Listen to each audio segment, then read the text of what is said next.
Thanks everybody for coming in for our Region 16 meeting. Let's go ahead and get started. We're starting 30 minutes later than the meeting was supposed to start because there was some confusion with the calendar. So we started at our regular time just to accommodate people that maybe didn't realize that we were starting at 1:30 as opposed to 2. I like everybody know I was here early. Yes, you were here early. For the record, Commissioner Williams was here early. I was here early also. Never happened. I was here early. Also.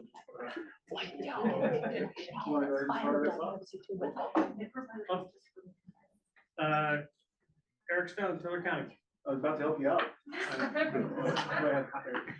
Carrie Gaynor, I remember my County. name. Steve Johnson, Colorado Springs Fire Department, proxy for Chief. Nancy Hedges, City Council proxy for Dave Weinberger. Linda Criverson, President of City Council at Large.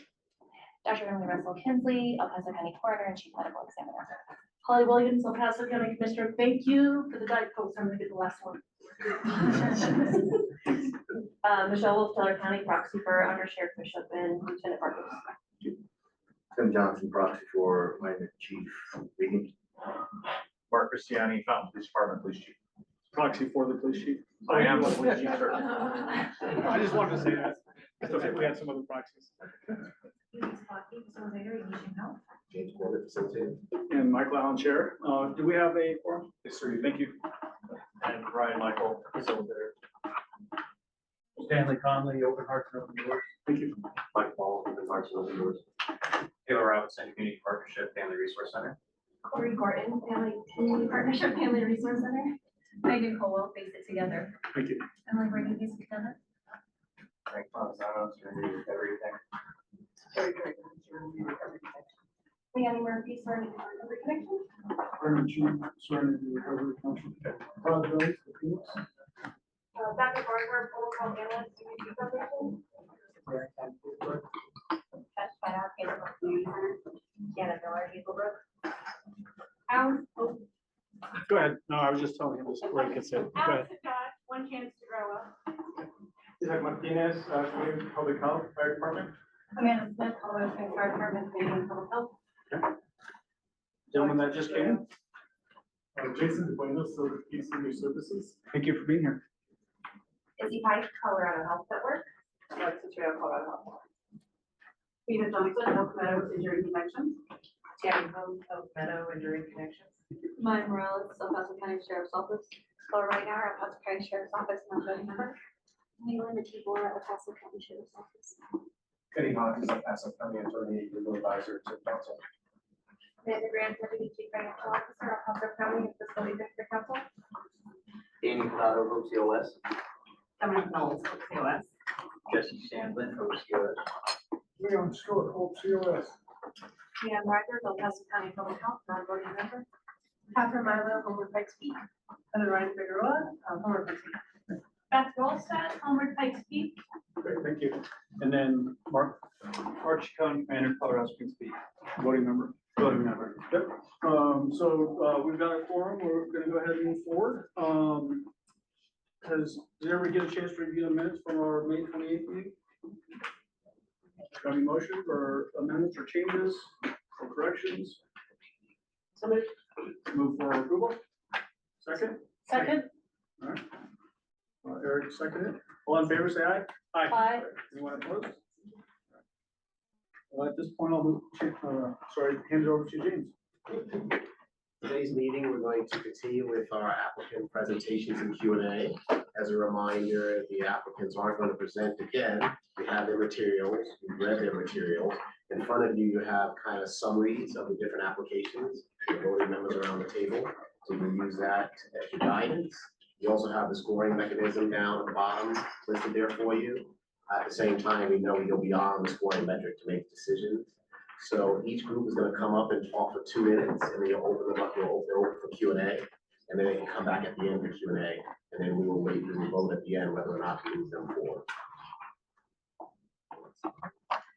Gives us a look at the scoring measures. You have them in front of you on your desk as well at the bottom of each of the SAWs, information listed.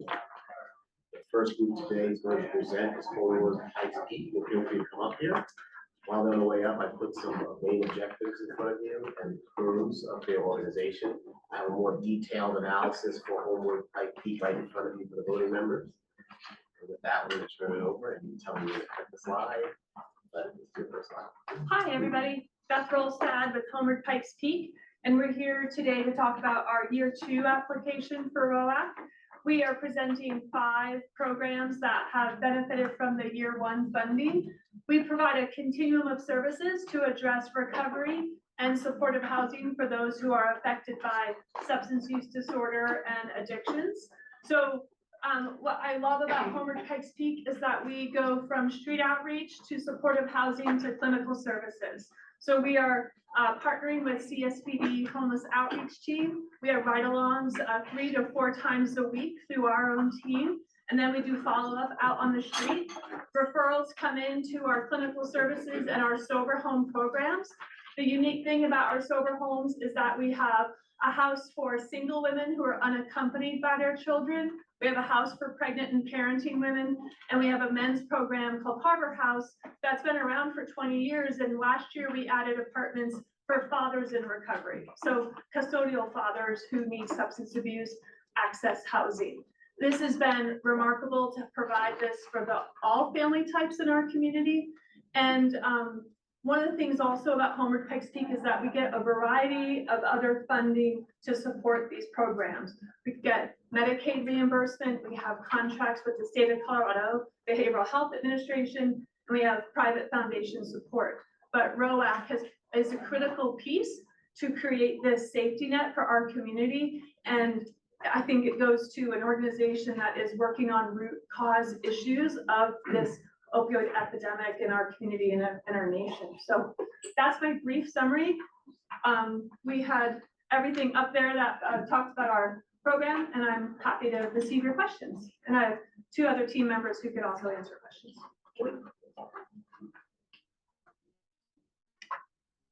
Yes. So the request this time is larger than last time. And what would be the change within the scope of work that you are proposing? And then as a secondary question is that, would you be open to funding in an amount less than what you've requested? So we have had some labor increases that through adding a couple of half-time staff to make sure we have a full complement to provide these services. And then we're just trying to keep pace with cost of living increases. So there is some changes in what we're doing. We would be open to receiving less funding, but we would love, a full contract as well.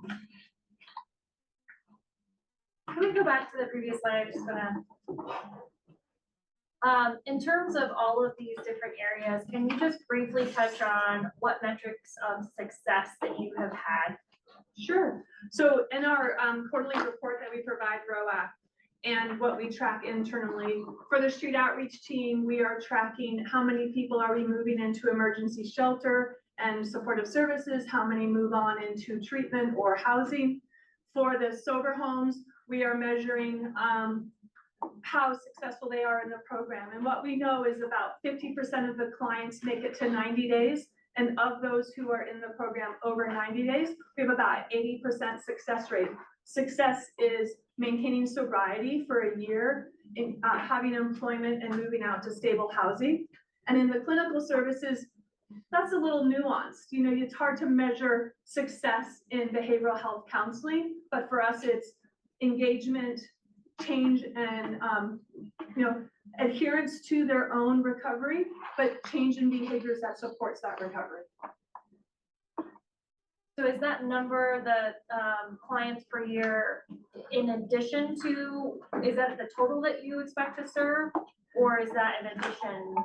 So yeah, for street outreach, that's 250 unique new people. And the same for the Harbor House Project Detour. Those are the amount of people we can serve in those programs per year. It's not necessarily representing an increase. Okay, so that's what you are currently are serving and expect to serve with these dollars. True, but the street outreach program actually touches about 500 to 600 people per year, but deep engagement is with 250. And then on the Bloom House, so 17 clients per year. I think that's a newer program that you guys have. Yes. How many folks have you guys been serving up till this point. In those last year, we've served 13 women. And what is the graduation rate for that program? I believe that it is approximately 75 to 80%, but graduation from Bloomhouse can look a little different because these are mothers who rarely have enough income to move into independent housing. So we are usually helping them move on to a next step that might include Mary's Home, New Life Services, or Partners in Housing. Thank you. Any other questions? Can I just make a comment? So in regards to the street outreach program, I was over the homeless outreach team. And so just for support, I would definitely say that their street outreach team was extremely beneficial in riding with our officers. And I know you said 500 or plus a week or a year. I would venture to say that the actual contacts that they made were well over that, because they're contacting individuals with our homeless outreach team on a very consistent basis. So they're contacting a lot of people. And so my question would be, is that 250 per year just people that have agreed to the services, or how does that work? Yeah, so when we do a VI SPDAT, which is an assessment of individuals experiencing homelessness, we enter that into a database called HMIS, the Homeless Management Information System. And those are people who've completed a VI SPDAT within the street outreach program that then we do follow-ups with. And you're right, Commander, we do touch a lot more people, but we aren't always able to track them because we're not getting them into HMIS. Thank you. Any additional questions? Okay, thank you. I don't stay in the room. Yeah. Next up is Face It Together. As a reminder, Face It Together is on the second page of the document in front of you. They are about their efforts. Last is 240,000. Hello, everyone. Good afternoon. My name is Megan Colwell, and I am the interim CEO for Pikes Together. We provide that one-on-one peer support for those impacted by alcohol and substance addictions, as well as loved ones, through genuine connection, data, and community-informed solutions. Through this application cycle, we have been able to substantially increase our reach in Region 16, especially Teller County. We have established new partnerships to provide in-person coaching at both Open Hearts and Open Doors Sober Living in Victor. We've established partnerships with Aspen Mind Center, as well as community partnership in Woodland Park. And I think that's a key piece to our success and engagement and focus on Teller County, is offering that local in-person support on the ground. We have been able to build community trust and relationships through sponsoring and participating in local community events. We've had a recent meeting with the Teller County Jail to offer our services to those that they are serving as well. Held our Merchants of the Light, which is our outreach and awareness walk to really bring awareness and tear down stigma. Established a new partnership and engagement with Golden Nugget Casino to provide them free coaching for their employees and loved ones as an employee benefit. And we would also like to amend our application. We are going to ask for $88,500 to cover the Q3 and Q4, and we'll then submit a different application as of June 30th due to an original 12-month timeline that has moved to an 18-month timeline. We've also been able to hit all of our benchmarks along with the original application. Our goal was to serve 80 individuals with our coaching support. We've been able to hit that. We've been able to keep our members engaged past 90 days at 64%. We also had a goal of increasing our engagement in Teller County by 25%, and we have increased that to 35% at this point as well. A really quick overview. I would love to take any questions. Questions? Is the amendment then to change the amount to lower it, or to add that to the already part of your request? So we would like to amend the original request to $88,500, and then we'll submit an additional application for fiscal year 2026. So you're lowering it from your original request of Correct. 240 to 18,000. Correct. Any other questions? Yeah, so Yes, sir. education for me, more than anything, recovery capital index. Yes, we love to talk about that. Yeah, so can you give us a brief overview of value of that, how you use that and the value of that? Yes. I want to remind you, that another slide you sent. Oh, yes, and I kind of covered, I did a quick little overview of some of the benchmarks that we've listed up there. One thing to address too, you might see in the opportunities, investigation of Q4 drop-in new service seekers. We see that historically, over, I've got a 10-year, historical data trend for that. Thanksgiving to the new year, we see a drop in reach of leads and number of sessions, but we see that across the country, not only in Colorado. It's just part of the holiday season, it's busy, the weather, and then we see Q1 and Q2 as our largest increase in number of sessions and outreach. So let me go back to the Recovery Capital Index. There's not really an actual tool to measure success in the addiction landscape, so we created our own. We had it validated and published, so we are very proud of that product. It is an outcomes-based assessment that gets measurements in individuals' personal and social and cultural capital. So when someone starts coaching with us, they take that at onboarding, and then they take it every 30 days during the life of their coaching relationship with us. What that's doing, twofold, it's giving us a ton of data in those areas as an organization, which is helpful for grants and to really kind of understand and know where we're going. It's what we use during the coaching process as well. If I graphed everything that we were getting scores on, it looked like a hot mess. But if I pull out 4 or 5 of those scores that align with that individual's goals for their wellness and graph it and show them, we can then take a moment to celebrate some tangible successes. For example, your relationship with your significant other might have started here, and while it's been a journey, we can celebrate that tangible success. It also becomes a roadmap for our coaches. We see scores dip in certain areas, maybe before they've been verbalized in the sessions, and so then can utilize that to really kind of address the need there. They're taking other assessments along with that, but that is the main piece for our coaching process and what our program is built on. It follows our coaching model as well as a tool for holistic wellness. There's not actually a question on usage or addiction on that piece. Again, we are going for helping that individual to be the best version for themselves, their family, and their community. Any additional questions? Yeah, so I think this is very interesting, and I really appreciate the data-driven approach. It makes a lot of sense with that last piece that you said, focusing holistically on being the best person in their community. Does that not include not using substances? No, it does. So that's why I'm kind of like, why is that question admitted then? On that particular assessment, Yeah. we have other assessments that they take where we're getting all of that usage data. But again, we're going for holistic wellness, and so for the Recovery Capital Index, that's what we're focusing on. But they take a wellness profile, which includes a lot of the addiction pieces. They take a risk assessment, we get an A score on them. We gather a lot of data kind of outside of the RCI, but that is meant to kind of following our coaching process. Thank you. You're welcome. Any final questions? Hearing none, thank you very much. Thank you so much. Next up, we have Caroline Brown. Community Center.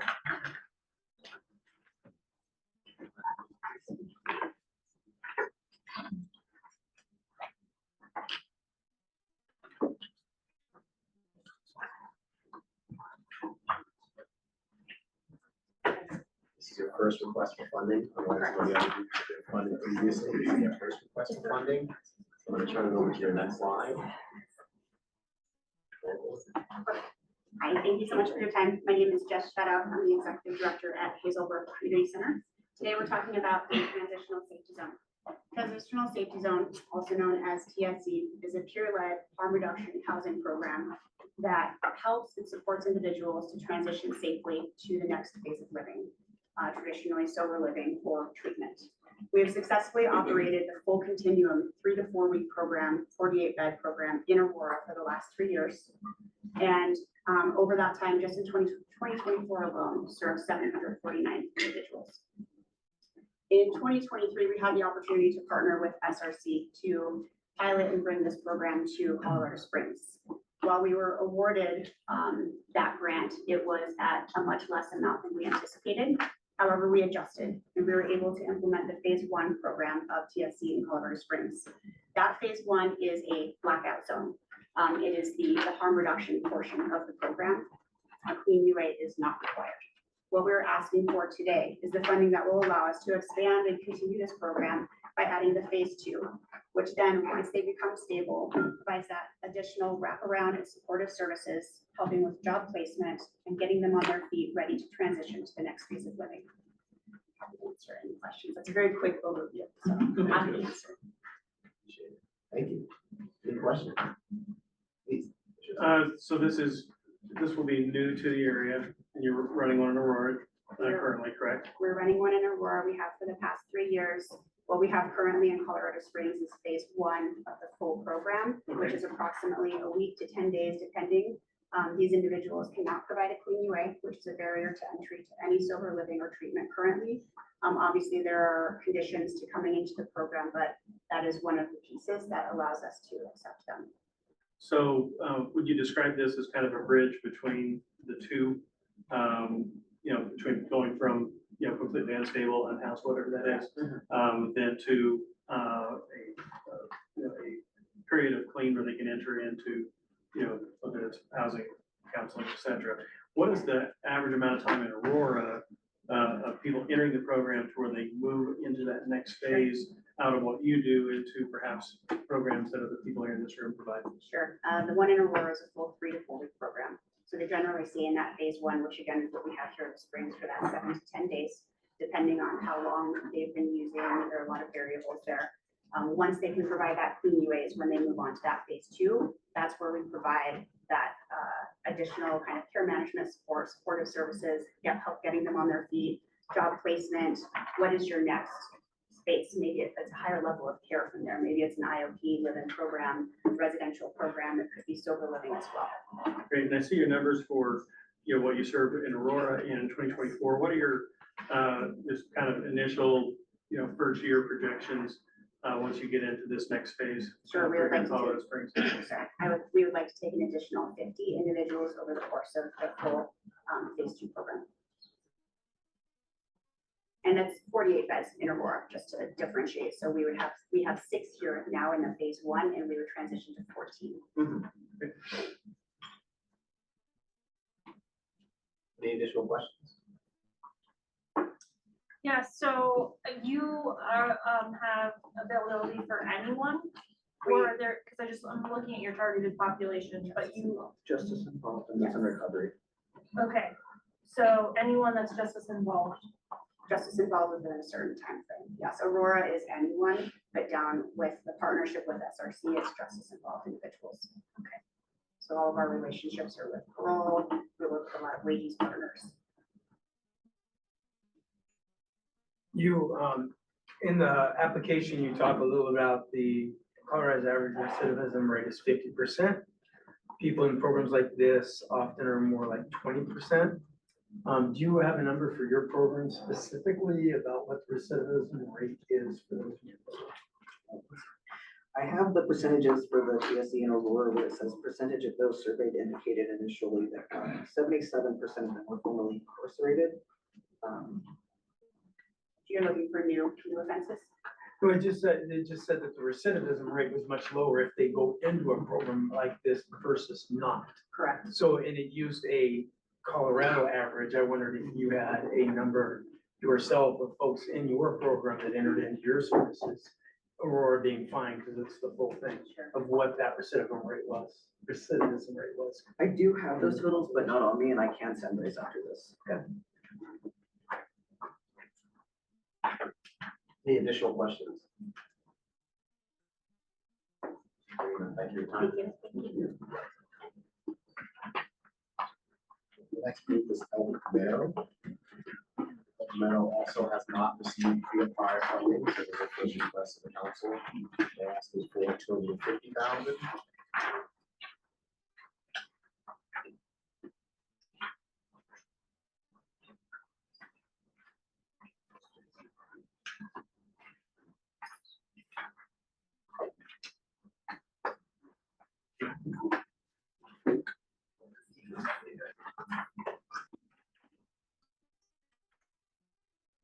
So good afternoon. So we're Elk Meadow and Jerry Connections. We're a counseling center in Colorado Springs.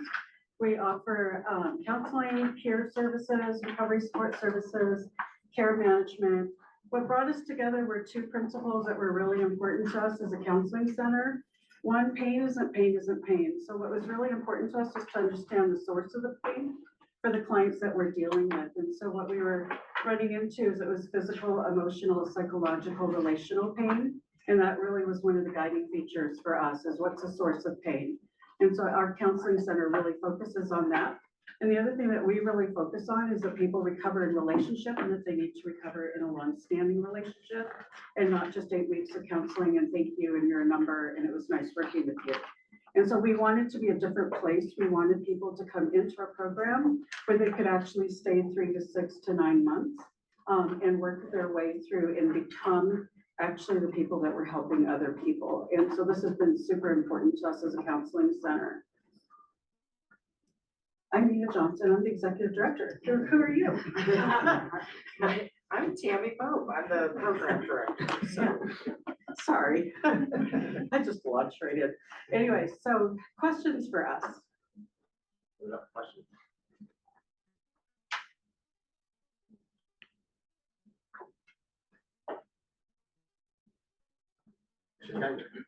I'm always the question asker.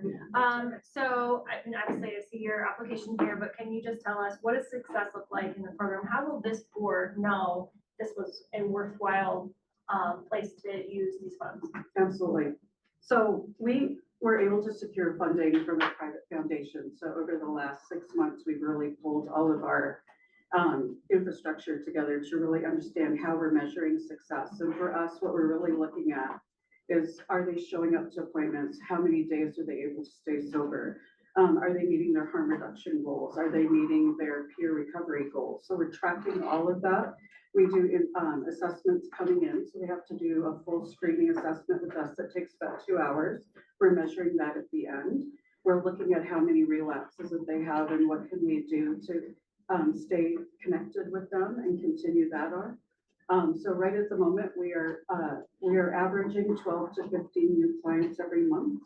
And so we've been able to consistently do that. Most of our clients are justice involved. We really wanted to focus on working with men because we feel like there are a lot of services for women and there haven't been a lot of services for men. And so we have really kind of found our niche area and we've really appreciated that work. But we are keeping very detailed records of where people are in the program. we're also meeting with people at or within El Paso County Jail right now as well.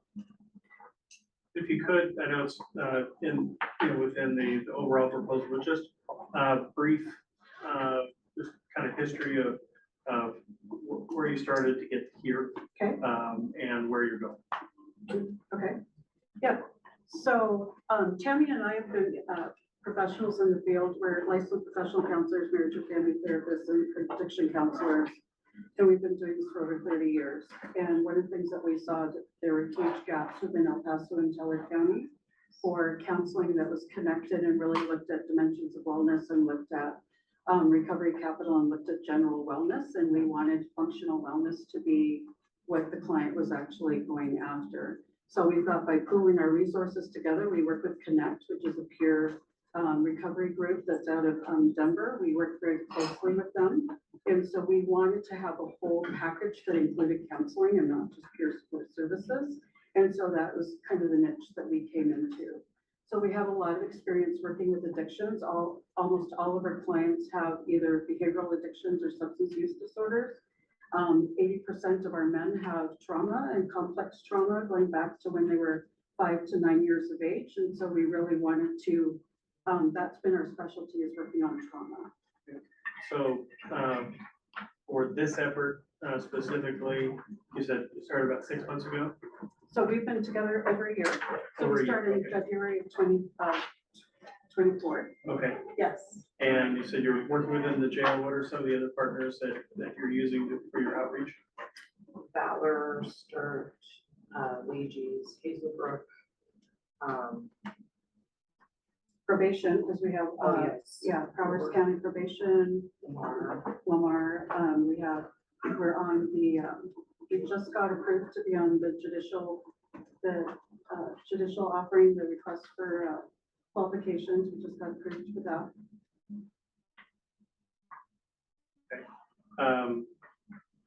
And then, so those will give you the ends, and obviously Lamar Powers County is not in this region. Those approvals you've just gotten will allow you to connect Yes. more within our region. Yeah. And we're going in once to twice a week into El Paso County Jail. One more. This is a bit of a philosophy question. Looking through your materials and here you're talking about dealing with trauma, which I obviously think is very important. But one of the things that I find critical is that we make sure we are empowering people through those things and not making them feel more like victims. Right. So can you speak a little bit on your philosophy of how you are reaching folks and empowering them to spring forward instead of potentially staying in those traumatic things or feeling more like victims? A lot of my approach is, or our approach is, I always say, I'm not gonna look further than you, and where is it you wanna be? Where do you see yourself? What are the biggest obstacles that you have, had in the past and currently now?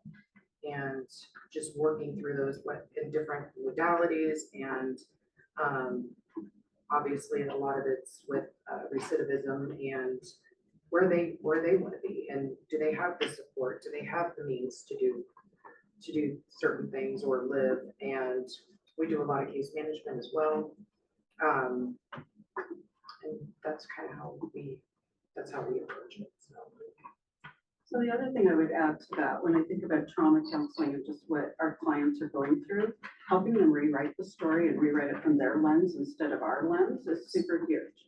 And that's something we start from the very beginning. It's like, we're gonna chapter out the various pieces of what have happened to you, and how are you going to rewrite that, and what is that gonna look like? They get to actually do that. I'm not going to do that for them. And that has been so empowering for the client, like they just keep coming back because it's been about them. They got to drive the bus instead of me driving the bus, and I really would like them to do that.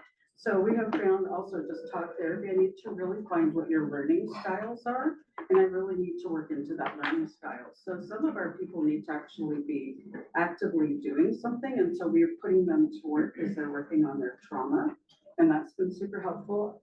They don't always do really well with talk therapy up front, so we have to find other ways to get in there. But rewriting the story has been probably the number one thing that we're seeing happen. Also metaphoring out using like acceptance and commitment therapy. How can I make a story of what's happened to me that makes sense, that takes the trauma outside of me, and now I can look at it and work on it, instead of I'm the label and I'm that number. Yeah.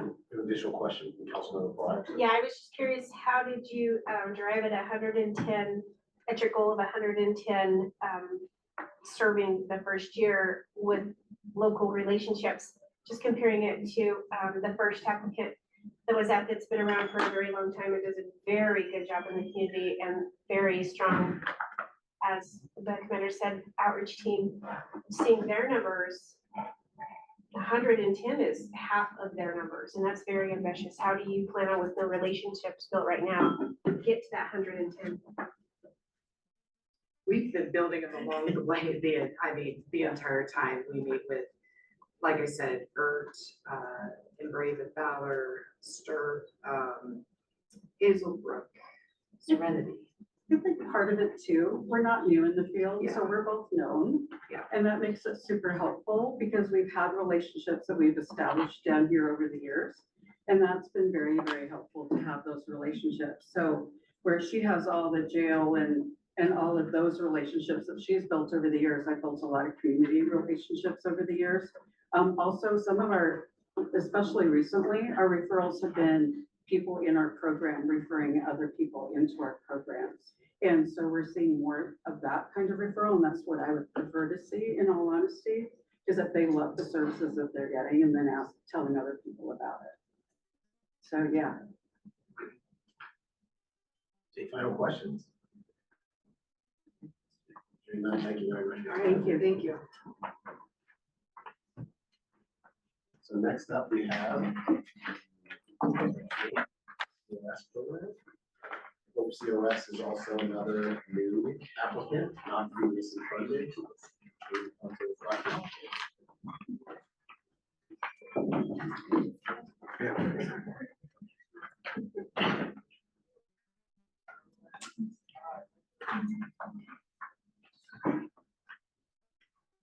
Hi there.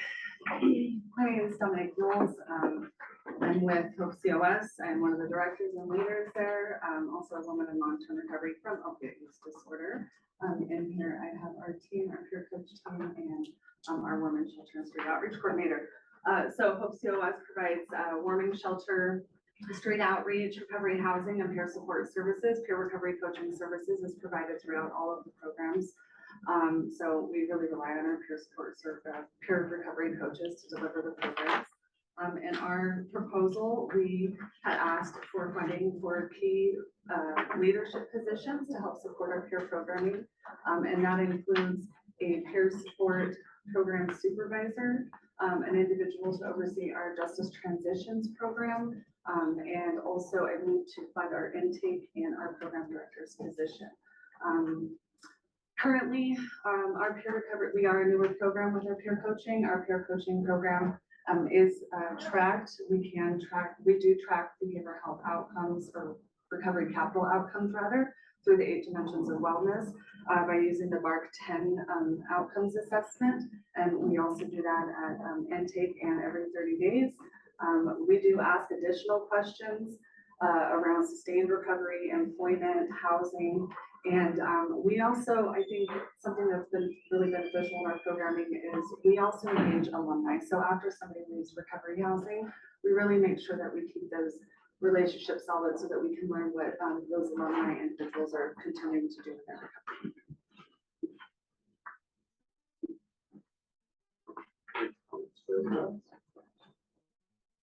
Any questions? Yeah, talk to me, you said here under your outcomes, I would say 40% of clients will report increase in environmental wellness, increase in social wellness, and overall recovery wellness. What do those mean to you guys and to them? Okay, so environmental wellness is stable housing. Our social wellness is recovery community. So how are you connecting to recovery or to your community about you, right? What type of recovery community you plugged into? Is it church? It also includes like your physical doctors, any type of community that's helping you sustain your recovery. And then overall wellness is a general question, how do you rate your own overall wellness? I got a question. So on your slide, it says 93% of clients did not relapse in 2025. Q3. Quarter 3. So we do in our recovery housing program, we do surveys in our recovery housing program, and we ask them if they've sustained their recovery or if they've used again since they've entered programming. We also recognized in Q1 of this year, we did not have to discharge. I think we had 2 discharges for return to use episodes. So our housing programming is really supporting sustained recovery outcomes. Can you just describe, you mentioned it here, obviously working with just involved in folks coming out of the jail. What is that current relationship? So we're currently working with JVDS. We have a real good relationship with Bobby Legal. And so we get consistent referrals from CJC.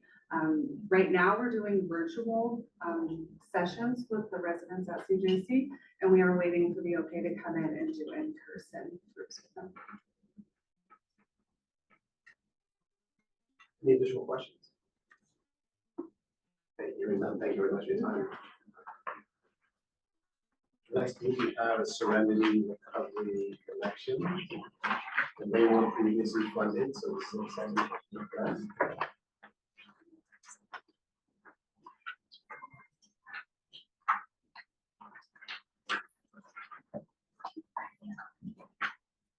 Sherry Trainer, former CEO of the hospital. Sherry Trigger. I am the CEO at Serenity Recovery Connection. I have with me Mary Murphy and Frank Montezano. And what we wanted to share on our side were just a few key points. One is we are the only fully accredited RCO in the state of Colorado and only one of 29 in the state or in the nation. A CACPRIS accreditation is the national gold standard for recovery community organizations and is awarded the national model by Faces and Voices of Recovery. And that is also who we have our data platform. We share that with that organization. It's a comprehensive year-long evaluation of our governance, finances, services, policies, and impact. And surveyors interviewed stakeholders at all levels, staff, participants, board members, and community partners. And this credential validates our excellence in ethics, peer services, cultural competence, and long-term sustainability. And we were awarded a 3-year accreditation for that. And as we, this slide, yeah. And so the CAPRIS accreditation is up there, and that's the definition. We desire to keep our services low barrier to access because we do not bill for our services. And we're expanding our training program and our funding so that we can become less grant dependent. And that's part of the funding that we're looking for from the ROAC is to keep the services that we currently have, but to pivot a little to trying to get some more sustainability and doing some other work. And so I'm going to turn it over to Frank to talk about a couple of our programs. Yeah, so SRC is one of the only training programs in Colorado that offers a Jordan curriculum, which is nationally known for their peer supervision and ethical practices training, in addition to our higher level professional development programs. We are also launching the Springboard to Empowerment Family Program, which we have handouts for if you want more information on it, but it's designed to equip peer coaches and families with the tools to help those with substance use disorder. And then at SRC, we hold our peer coaches to a high standard of ethical conduct and professionalism. Every individual that comes through our doors receives not only our foundational peer support training, but we also continue guidance and maintaining the integrity of the role.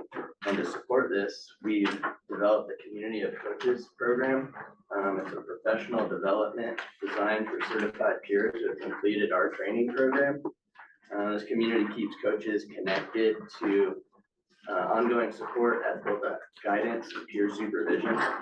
The program's also grounded in our peer model, and peer is an acronym for peer understanding, respect, and empathy. And on the bottom, you can see that we conducted a follow-up survey with our success rates.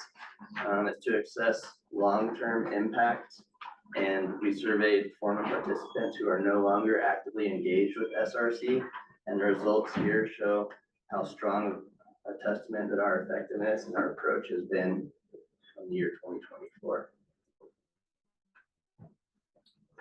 And as a woman in long-term recovery, we understand that we recover together. So we wanted to celebrate the community partners that we have, and specifically the ones that we created in year 1 with ROAC. And that would be Fountain Valley, Butte Pass Regional in Teller County. We have Mount Carmel. We've continued our services with 4th Judicial Problem Solving Courts, as well as a sustained partnership with the CSPD Hot Team. And then we're looking forward to collaborating with Step Springs when they open in October as well. And I think that's all. Thanks for the opportunity to speak. Take any questions. In the data that you handed out, a pretty significant increase just halfway into 25 in the justice programs. Can you talk a little bit about that increase? That is due to us going into, we are going weekly to do partners in CJC, as well as doing virtual visits as well. And we go into the Department of Corrections twice a week. We go into Arrowhead in their TC program and Lovistic in their TC program. So I think the recidivism when they come out, they continue to recidivism. Was there a particular reason for such a jump from one year to the next? Why it increased so much? Our collaborations, our partnerships, being able to access almost access to the service. More access.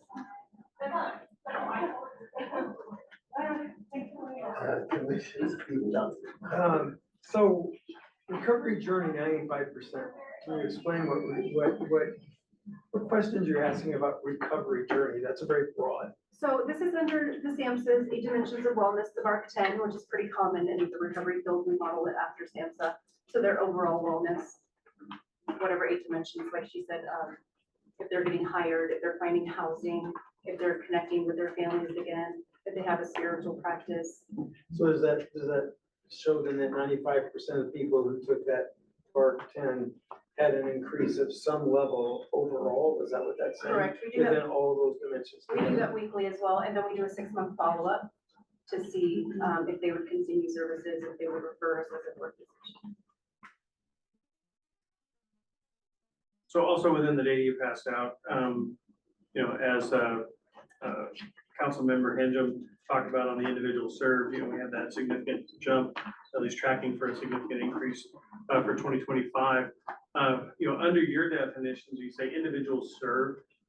What does that mean? What would be within, you know, that definition of individuals served? That would be from intake to the continuation of services. So, and that would typically around 6 months, individuals find a more stabilized recovery. So then they will go off and focus maybe more on their mental health, and then we refer them to one of our partner organizations. But that's the stabilization period for early recovery. Sorry. You've had all the questions. That's fine. Your application really didn't say how you're gonna use all of this $470,000 across your services. Can you talk a little bit more about that? So all of the positions that were previously funded through this grant, we are going to keep. But in addition to that, we are looking at expanding for our craft family program and our additional training for families. And as we, the springboard to empowerment is part of that family training, and it's getting those kicked off. So how much of that is going to family training? I have the budget, but I just have the outcomes here, so sorry. I think it's pretty specified in the document, I thought. But I can pull the budget up pretty quickly. How about we give them time to answer that question? Yeah. I can go back to that. Yeah, so anyway, one more question unless Commissioner Gardner has something. Which is, how did the funding from the ROAC in the past year change or improve your guys' mission, what you've been able to do? I'll start and then let's jump in. It's, we had further outreach. We got into Teller County, we got into Eastern Plains of Colorado,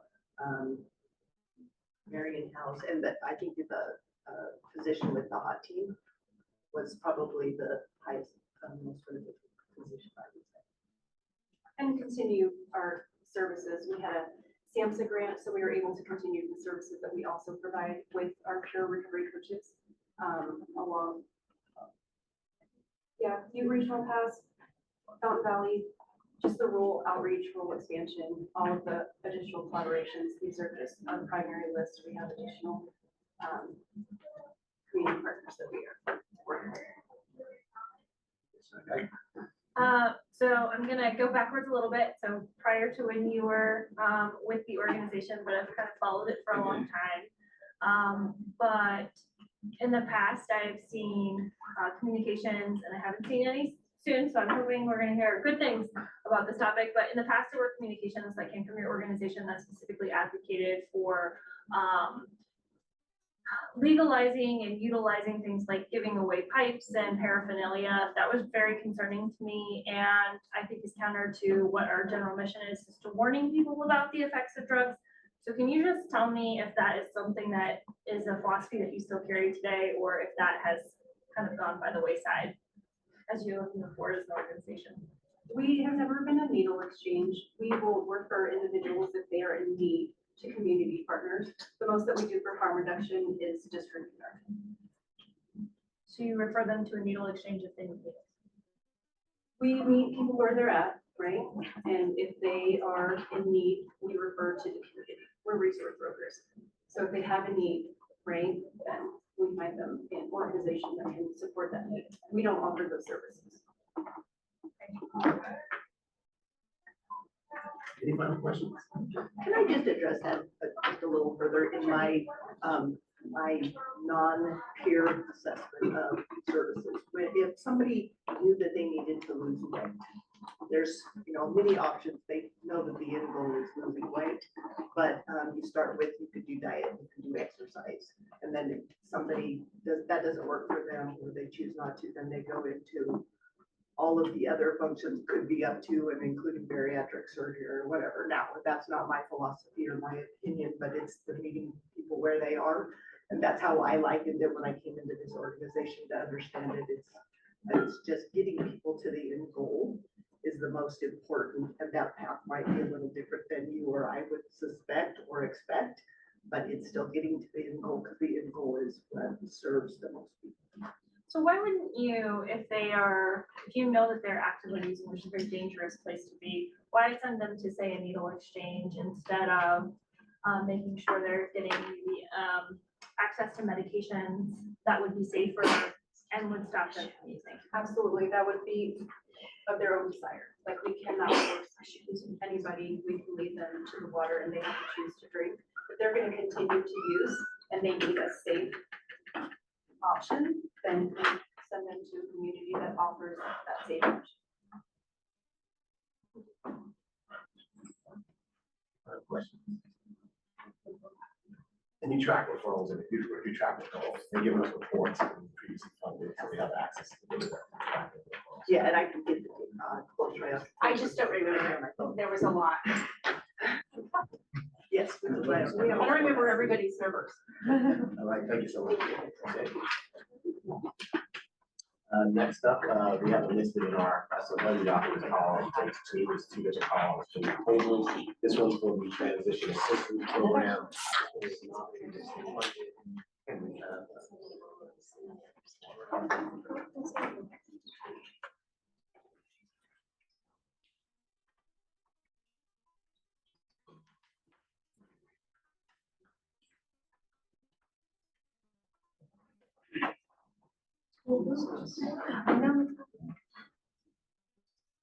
Hello, good afternoon. I'm Amanda Smith with the Colorado Springs Fire Department, Community and Public Health Division. I have Isak Martinez with me. He's our senior data analysis. Really, our quick overview, our transition assistance program works with justice involved individuals who have substance use disorder and mental health diagnoses. Those people are referred to us currently through case managers at a criminal justice center at CJC.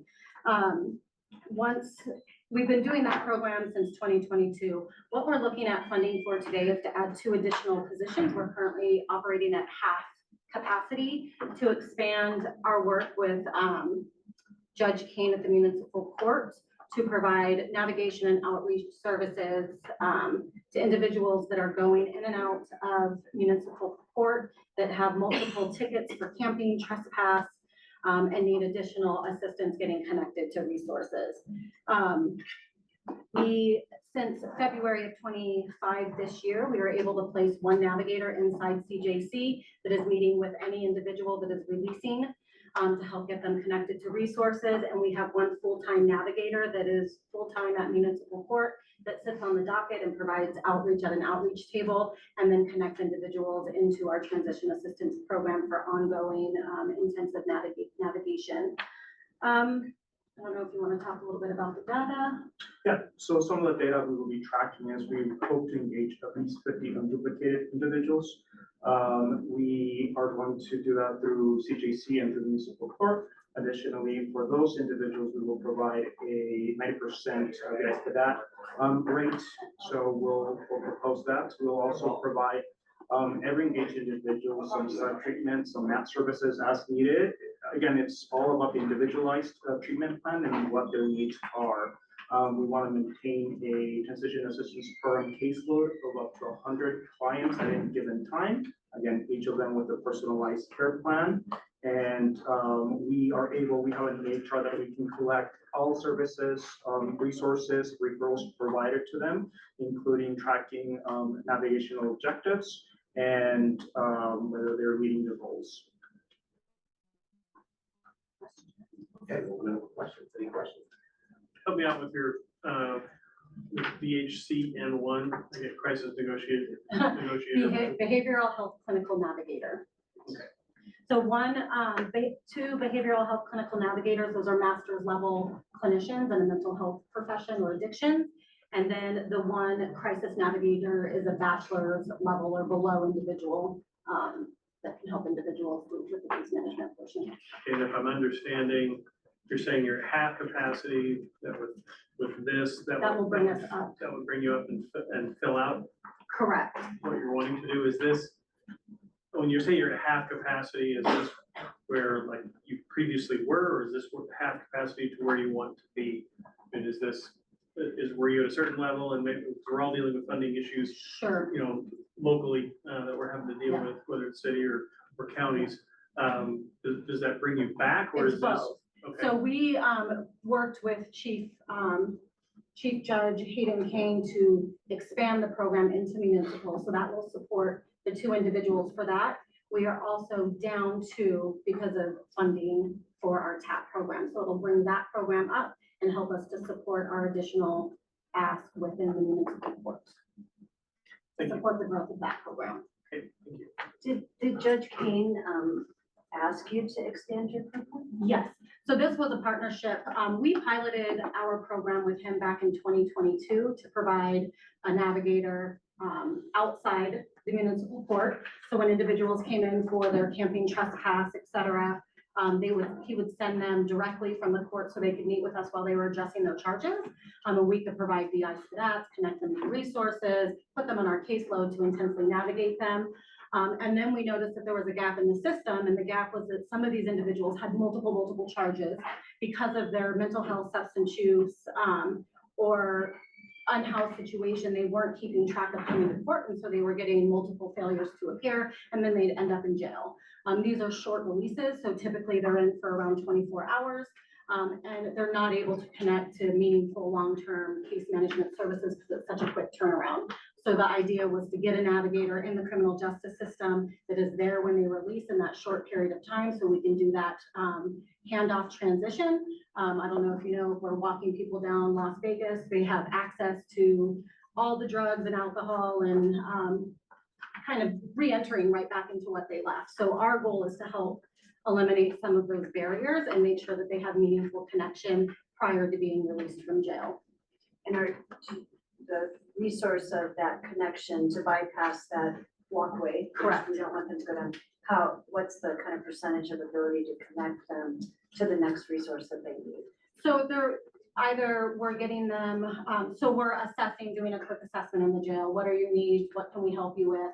Whether it's getting connected to treatment, whether it's getting connected to primary care, transportation, shelter, housing. They can do a VI spit out if they have time, or they get their contact information. Where can we meet you? We can have a team member come pick you up. We can get you on a bus wherever you're going. I think the jail provides the buses, not us. The bus pass when they release. And then we follow up with them and then put them on our caseload, and then we navigate whatever it is that they need at that time. We will take them to court appointments. We will go to court with them. We will put those on our calendar so they don't forget, so they don't continue to end up kind of, you know, with those failure to appears or back in the justice system. And last question in particular with housing, I don't know how to ask this, how often are you able to get, if housing is needed, are you able to fulfill that? You can. So, at municipal court in 2024, we had about 348 clients that were seen. Now those clients, 187 received PI spit outs. So I think we're very successful in providing those services. So we look, so aside from the VI spit out, because just because they have the housing assessment Doesn't mean they're getting housed, right? That's So what I'm trying to get at. we know in this community, there's a lack of resources, but we are not just looking at permanent supportive housing. We're looking at long-term recovery treatment. We're looking at assisted living if that's what's needed, sober living homes. So we're looking at whatever reunifying with family. We have done that, right? We have found family and we have reunified with them and got them successfully housed back with family while they're receiving their treatment. So we do have tight resources here in the community, but we are doing whatever we can, or it's shelter connection, right? Maybe it's we get them successfully out of their camps and into shelter. So, and we are tracking all of that for our EHR, how many shelter connections we're making, and what type of housing they're going into. Some of that is provided, but that was based off of our TAP team with only 2 providers. I think half the year we only had 1, and not counting our work that we're currently doing with municipal since that started just this year. Yes.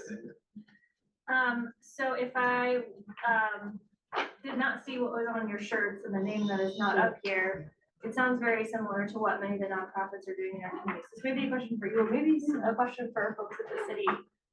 I would never think that this is what a fire department should be doing, so I'm really struggling with understanding what the mission, how that is related to the fire mission, and why this would be what is important for the fire department to take on versus some of the other partners in our community who seem to be a better fit for what that is. And like I said, maybe someone would see Yeah, let that. me handle that one if I can, please.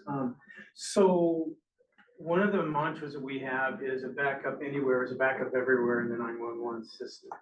So our frame of reference as a division is that anything that's impacting the greater EMS system is something that's of interest to us. Because, and these are individuals that when they come out of the jail are in a really good spot for us to be able to help them transition into a better life going forward. But if they make that turn left on Las Vegas and head up towards the mission, the world is full of things that are going to put them right back into substance use and into criminal activities that are going to land them right back in the system where it's pulling on the police department side in order to go out and do citations, transportations. They're going to get overdoses, bad health situations where the ambulance runs, the fire truck runs, and our whole system starts to load. They become utilizers at the ED.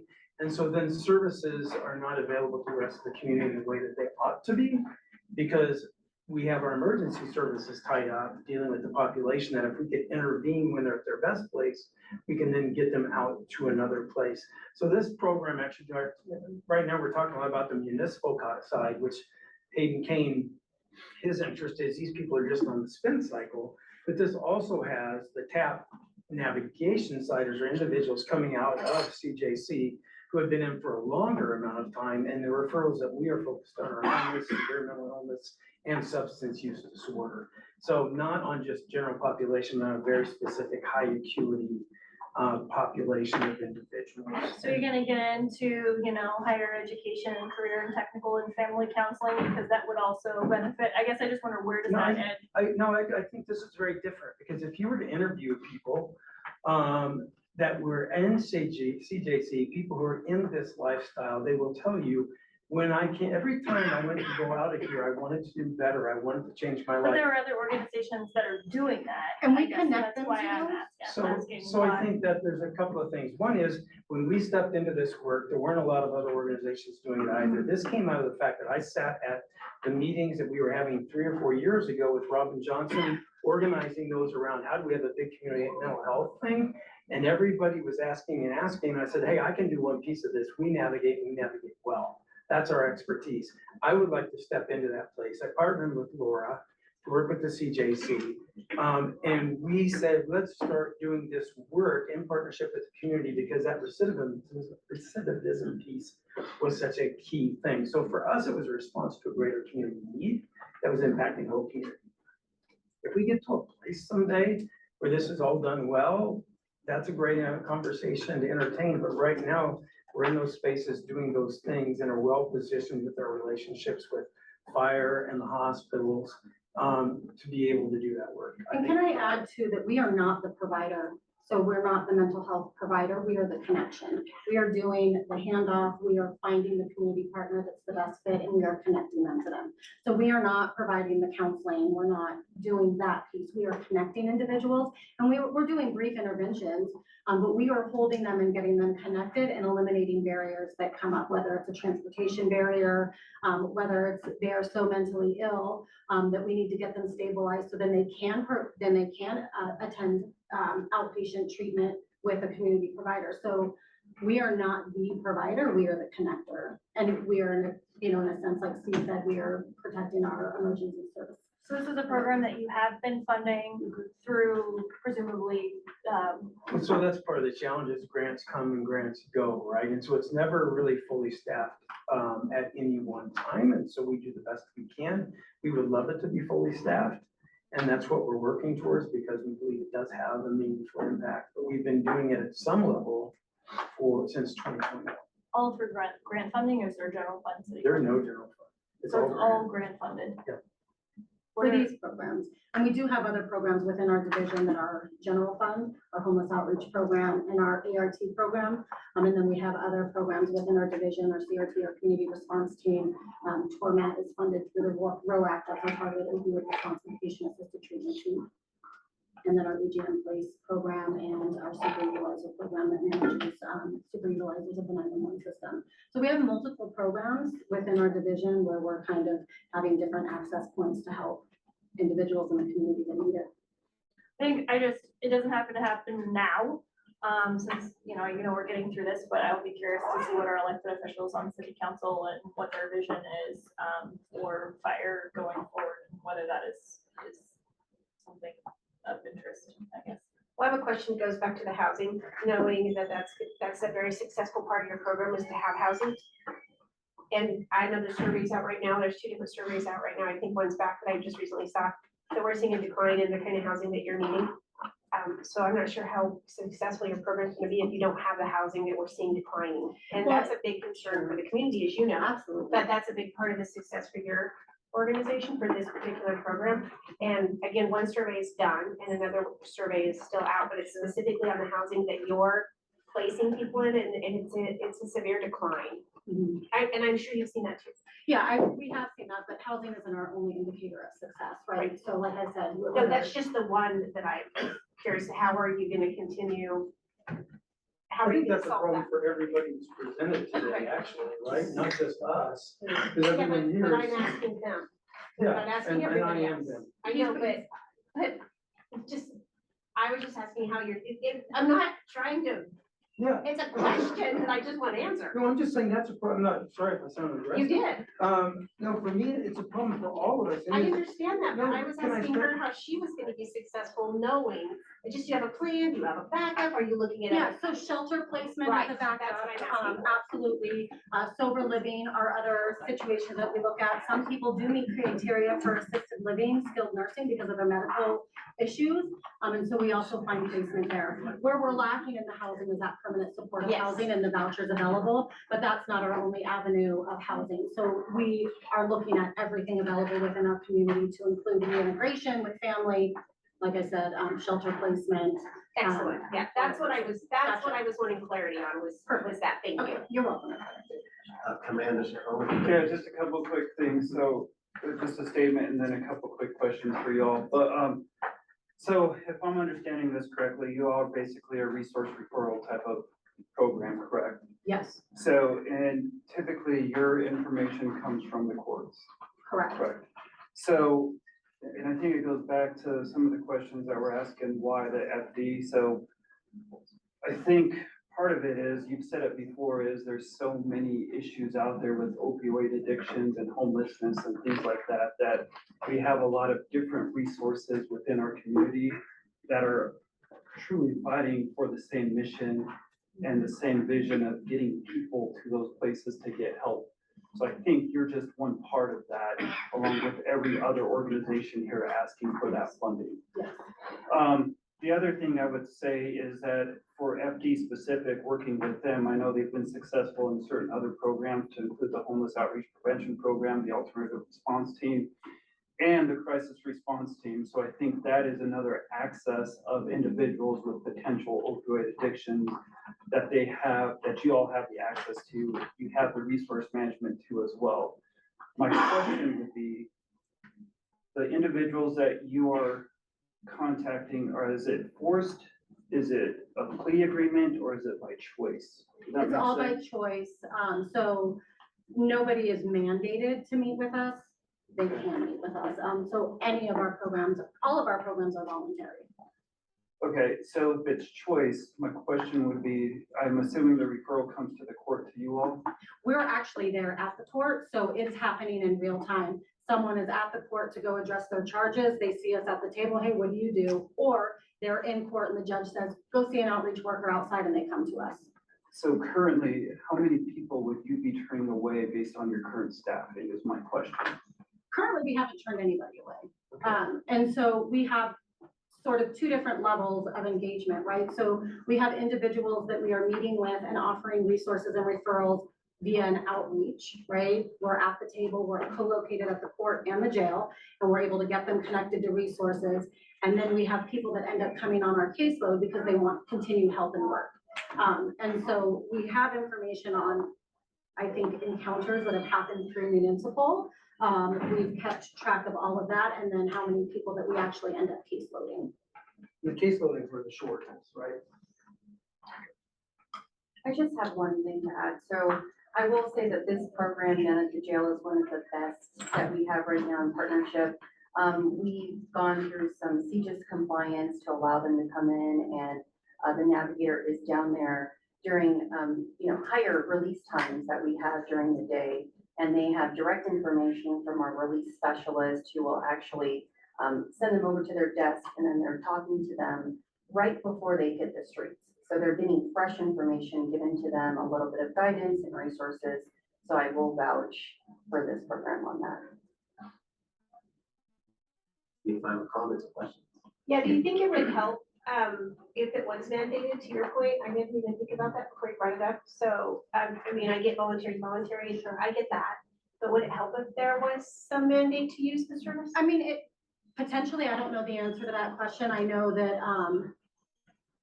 there has been research in the past that says it doesn't matter how someone gets there, it's, they still, even mandated, sometimes people don't follow through. So maybe, I don't have the answer to that because we haven't. We need to explore the Right. findings of that, or write some studies suggest that. Well, if I or don't even know somebody- legally you can mandate them, that would be a Right. question for. Yeah, I mean, I think it's like anyone engaging in a service, right? We have a consent for treatment, that covers HIPAA and all of that kind of stuff. And so, if someone wants us to be able to advocate for it on their behalf, get, help them get housing, get vital documents, those things, we need a consent. And so if they don't voluntarily consent, then we can't really help them. Any additional questions? Yeah, I have a comment. I know I'm sitting here wearing a fire shirt, but that's not the hat that I'm wearing here today. I'm just a community member, non-voting member. I will say that, one, in full disclosure, I had no idea that this team was coming to give this presentation today, or that they were applying for any of this money. Because my realm is the medical direction. So having said that, I will just say to everybody globally, the fire department, the essence of the fire department programs fills a gap that is largely not filled in our community. And that gap, and Karen, maybe this will help answer your question a little bit. The purpose of these programs, all of the programs within the fire department, are not to duplicate services. We are not trying to go out there and hire people or build programs in order to duplicate what's happening across the street. What we understand is that, I call us the mortar, okay? All the establishments, the programs and everything are the bricks. But there's the mortar that basically allows them all to connect. And the fire department has a unique superpower in that they can meet people where they are, how they are, all the time. We meet people in the rawest of environments, right when things are happening, because we have those access points that most other organizations don't have. And so what all the fire department programs are trying to do is grab those people that where they can grab them so that they don't just poof and disappear, because that happens a lot in all these different types of programs for every type of resource that they may need. And so what they're trying to do is grab them and then help navigate them to the services that can actually ultimately give them the things that they need. They're not trying to supply those things, if that makes sense. And I think that's an important concept for everybody to understand about the fire department. Yeah. If I could, I would add to that, just having learned about this in the last 4 years, that kind of global approach, my learning about this program and how it has evolved has been, fire, who are on the first scene of, first on scene for most things, have seen and identified gaps that exist in the system. And as you just said, kind of with the mortar filling the gaps, that help connect people to the services that they need and ultimately save taxpayer dollars. And they've done it all in grant dollars, basically. So I think, you know, philosophically, it makes a lot of sense. And to that point, because they're wearing fire, people trust them. The trust is very, very high. And so the receptivity to what might be next, I mean, I don't know if you've studied that. I think that's more anecdotal. But that's been what I've learned and appreciate. We knock on someone's door and they let us in because of what we're wearing typically. Because you're the government. So understanding a little bit of the difference that you're talking about, like the other program that we funded, which is basically there's an emergency, right? You're meeting someone, they have an overdose. That makes a bit more sense to me. So, you know, you have an overdose and now we're really trying to, this is more meeting folks at the jail. So it's not an emergency situation. Am I misunderstanding that? No, you're not misunderstanding that, but I'll propose that maybe give you a different avenue to think about that. The essence behind this is not to meet people in an emergency.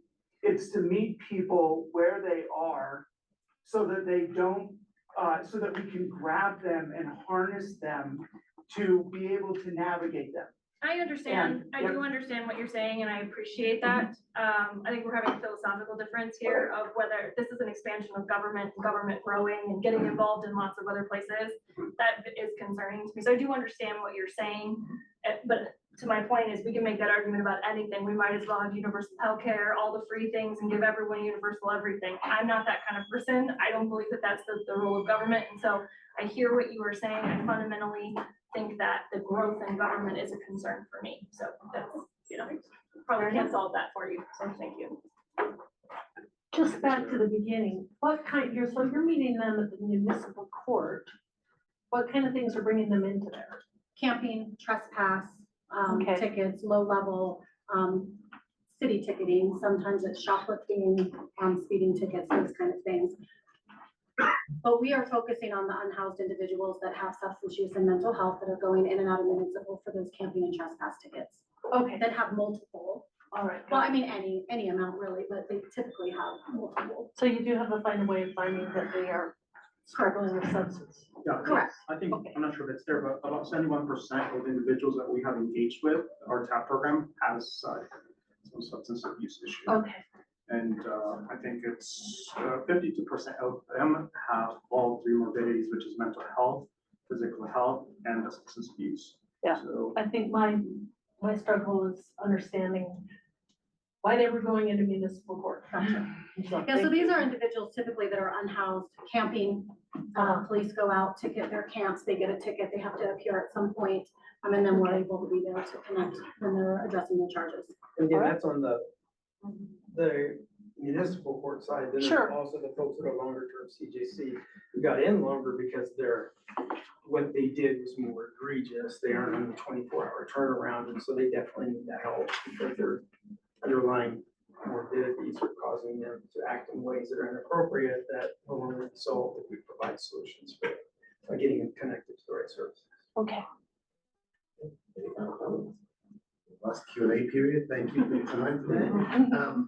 We now have completed the SO4W, SOW4, which is recovery supports and transition section. We have 2 more applicants to review today. I suggest we just keep going and then we take a break and then we can talk about what we want to move forward. So SOW2, now this is a community prevention, education, and awareness section. The first of the 2 that will present in that section is Colorado Health Network. So please come to the front of the room. Do you have any more SOWs? Yeah, so it's a separate package. Yep. Here's the first one. I don't have that. It's just 2 pages. Okay. Thank you. The floor is yours. They are asking for $388,809. This is your first request of funding from the council.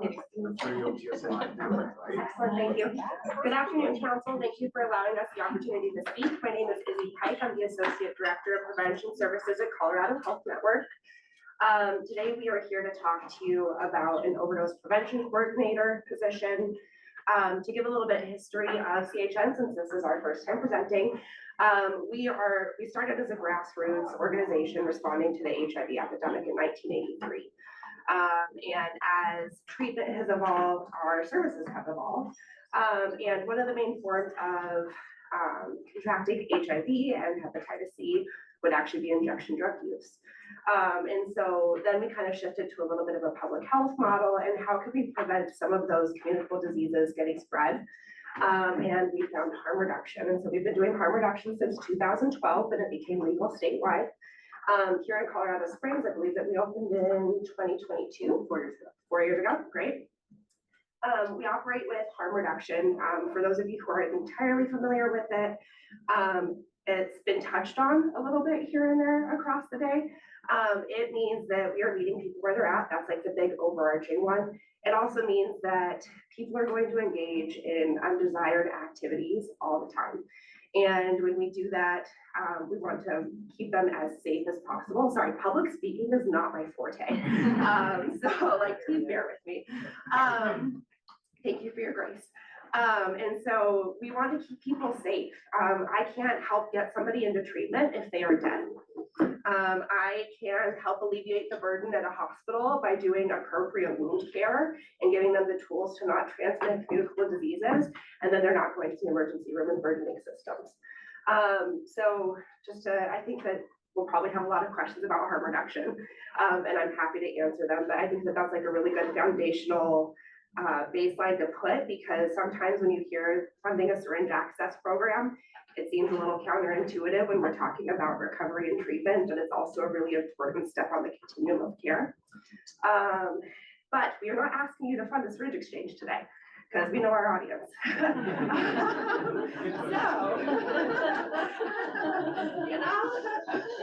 But I feel like that's important to name. So I'm actually going to turn it over to Alexis here to kind of talk about our funding proposal and the boots on the ground work that our team is doing and how you can help support the folks that we're seeing on a daily basis. So thank you. My name is Alexis Rail. I'm the Prevention Services Manager here at CHN in the Colorado Springs area. I currently work really closely with two of our programs, which is Access Point, our syringe access program, and then our Level Live program, which is what we're here about today.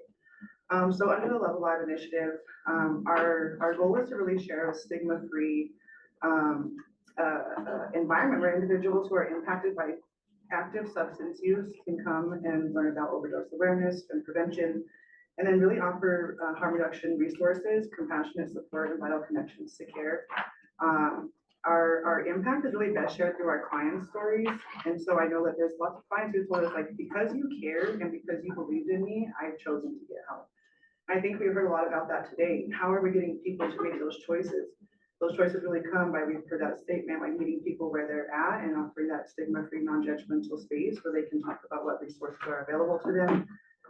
And also how to make healthcare choices too. And so by accessing these programs, they are making a healthcare choice and we can empower in that space.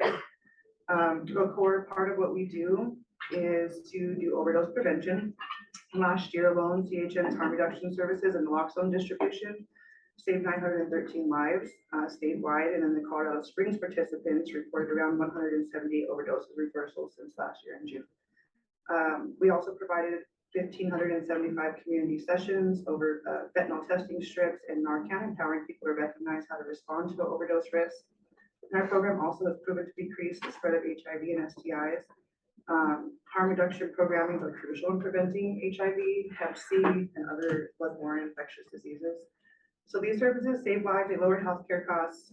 The average cost of the HIV care is just under $500,000. So there's lots of data out there that says preventing even just 2 new cases covers the cost of a syringe service program, or overdose prevention opportunities to train with the community. They cut those new transmissions in half. And so we also act as a bridge to broader care. In just 3 months, 289 participants spoke with a therapist who we have on site at Access Point during our programs. And then over the past year, those more than 250 individuals received referrals to substance use treatment and healthcare with our community partners. And also to boost our impact, we are seeking the funding for a dedicated prevention coordinator. This role would focus on working with our participants to ensure warm handoffs to recovery, to housing, and the healthcare resources. This isn't a new method. This is embedding prevention specialists and prioritizing warm handoffs is really a statewide best practice. And so we want to tap into that and join those best practices. These are proven outcomes and can really foster relationships with our participants. As you'll see here, some of our other key data is that we've engaged over 600 to 800 unique participants since opening, 100 to 200 warm handoffs and active referrals, and then also MAT treatment referrals. And like you mentioned, like how are we getting them to MAT treatment? We have access to those on site. Where we can also do warm handoffs with relationships that we built. Again, 5,000 naloxone doses have been distributed, and just in the last quarter, over 100 dose reversals as well. And, you know, just to throw this out there, why you should fund us. The space that is created in the syringe access program is really interesting. I've worked at CHN in various ways in the last 10 years. And I've never seen anything like it in different spaces. I worked at BHG doing methadone treatment. I worked at a housing navigation shelter where we did cold weather sheltering and we did navigation services. And this is an anonymous space where we don't even know the person's name and they're trusting us after a few sessions to discuss treatment. So this is a space where there's no judgment. They can talk very freely about their use. We talk about manageability. And we often talk about like, oh, well, so your use is unmanageable right now. How can we get you to a place that's manageable? What can we connect you to? So we're kind of a conduit in the continuum of care. I know it's a little scary to think about, but that's why you should fund us, is because this would be a really wonderful bridge between the participants in our community and active use and to the wonderful referral community partners here in this room. And can I just add one more piece of speaking of a bridge? Something part of our program that we do is every month we do participant advisory boards. And so we invite our participants to come join us. We have a meal with them. We actually get to sit down and connect with their stories, like one-on-one in a more intimate and vulnerable setting, where they actually get to give us feedback about what would help them access resources, what would help them empower them to make different choices in their healthcare. Our last one, we had 46 participants. We got to hear about how they're also organizing amongst themselves, how they're organizing trash pickups, how they're keeping themselves accountable within their own communities. So we really get to be a bridge between their voices as well. Thank you. So with that, we'll open up for questions, starting with Commander Jacob. Yeah, I got a quick question. So I'm looking at 500 individuals trained on testing strip usage. So I guess my first question is, what is the purpose of providing a testing strip and who are you training? Like, who's the target people? And then the second question I have is 100 overdose reversals. How are you going to track that and make sure it's related to what you did as far as like maybe issuing an Narcan kit or something to that effect? Absolutely. So when a participant comes into the program, we go through the list of the supplies that we have. If there's a training need, we do stop and take time to show them how to use the fentanyl testing strip. And the point of that is so that they have the autonomy to be able to test the products that they're buying. And that way they get to choose, like if something comes up positive, okay, I don't want to do this because it has fentanyl in it, or I might want to do lesser so I'm not at risk of overdosing. And so they get to make those choices in the moment. And then you also asked me about tracking overdose reversals. So when they also come in and they choose to pick up an Narcan, we also ask them in that moment, what happened to the last dose of Narcan that you received from us? And they'll let us know, and they'll give us that data in the moment, and they'll say that person survived, they did not survive. We ask if they called 911, and we get to track all that data as well. So I guess my question is, it's easy for me to come in and say, hey, I need new Narcan because I overdosed. Like, how do you show that that was actually accurate? Great question. What I would say is we don't. There's no formalized way. As much as we try to partner with fire departments across the state, with hospitals, emergency rooms, there's no way to connect our data with their data because of the anonymous nature. That said, I would actually go out on a limb to say that the amount of overdoses reported through our programming is actually significantly lower than what our participants are actually doing. When you are funding this program and giving naloxone to people who are the first responders, because fire departments are lovely, but you're not the first responders. The friend who is there with the person who's overdosing is the first responder. And so, you know, we always encourage people to call EMT and utilize the community resources and make sure that there's additional healthcare and follow-up. But really, this is about empowering the people who are there to make sure that we're saving those lives, to give them the chances of recovery and staying alive and being with their families. Excuse me, and I think to your point, this program, the proposed position is not just within our syringe access. This will actually be a person who's involved in the community. And so if any of these lovely community partners actually want to provide these tools to people that they're engaging with, if you want us to come to a training for the police department, happy to do that. So these are tools that we would provide to anybody and everybody to ensure that people have the tools necessary to save lives. So from your existing operations and historical successes, how likely is an addict to use a test strip to test a drug when this is what they need physically, mentally? Yeah. How likely are they to actually do that? I mean, obviously, we'd all love for them to not take something that could be fatal to them. Yes. And obviously the goal is to not have them take anything at all. But are they actually testing stuff? And what, and a lot of this, I think we struggle with because we're not there. There's some with lived experience in the room, either through, directly or through family members. For me, I don't have that kind of experience. So that's why I asked the question. It's like, would they actually do this? Would they actually test it? Absolutely. So Commissioner Stone, thank you so much for your question. So and like in a spirit of transparency, I have not worked a lot with Colorado Springs team. My experience has been with Fort Collins, Greeley. Right, and that's kind of what I'm referring to. And so I just want to own that with you. Like, I can't speak directly to Colorado Springs team. That said, I was managing the program in Fort Collins in 2019 when fentanyl really came onto the scene here in the United States. And people were terrified. There's a horrible misconception that people who use substances don't care about their health. They do care about their health, and they oftentimes can't engage in traditional healthcare settings because of the stigma that exists. And so they do care. They do care what they're consuming. And I know that probably seems silly to think about, right? Because you're like, oh, well, you're still consuming a substance. But a contaminated substance versus a substance that they know what is in there, two very different things. Statewide, we're actually looking at doing larger drug checking. So in Denver, they actually have an FTIR that they're looking to get, where they can actually tell you all of the adulterants that are in a substance. And so people genuinely care about what they're putting in their bodies. And yes, there is that biological need, right? When we have addiction to something, like if I don't have my coffee this morning, I'm gonna be a bear.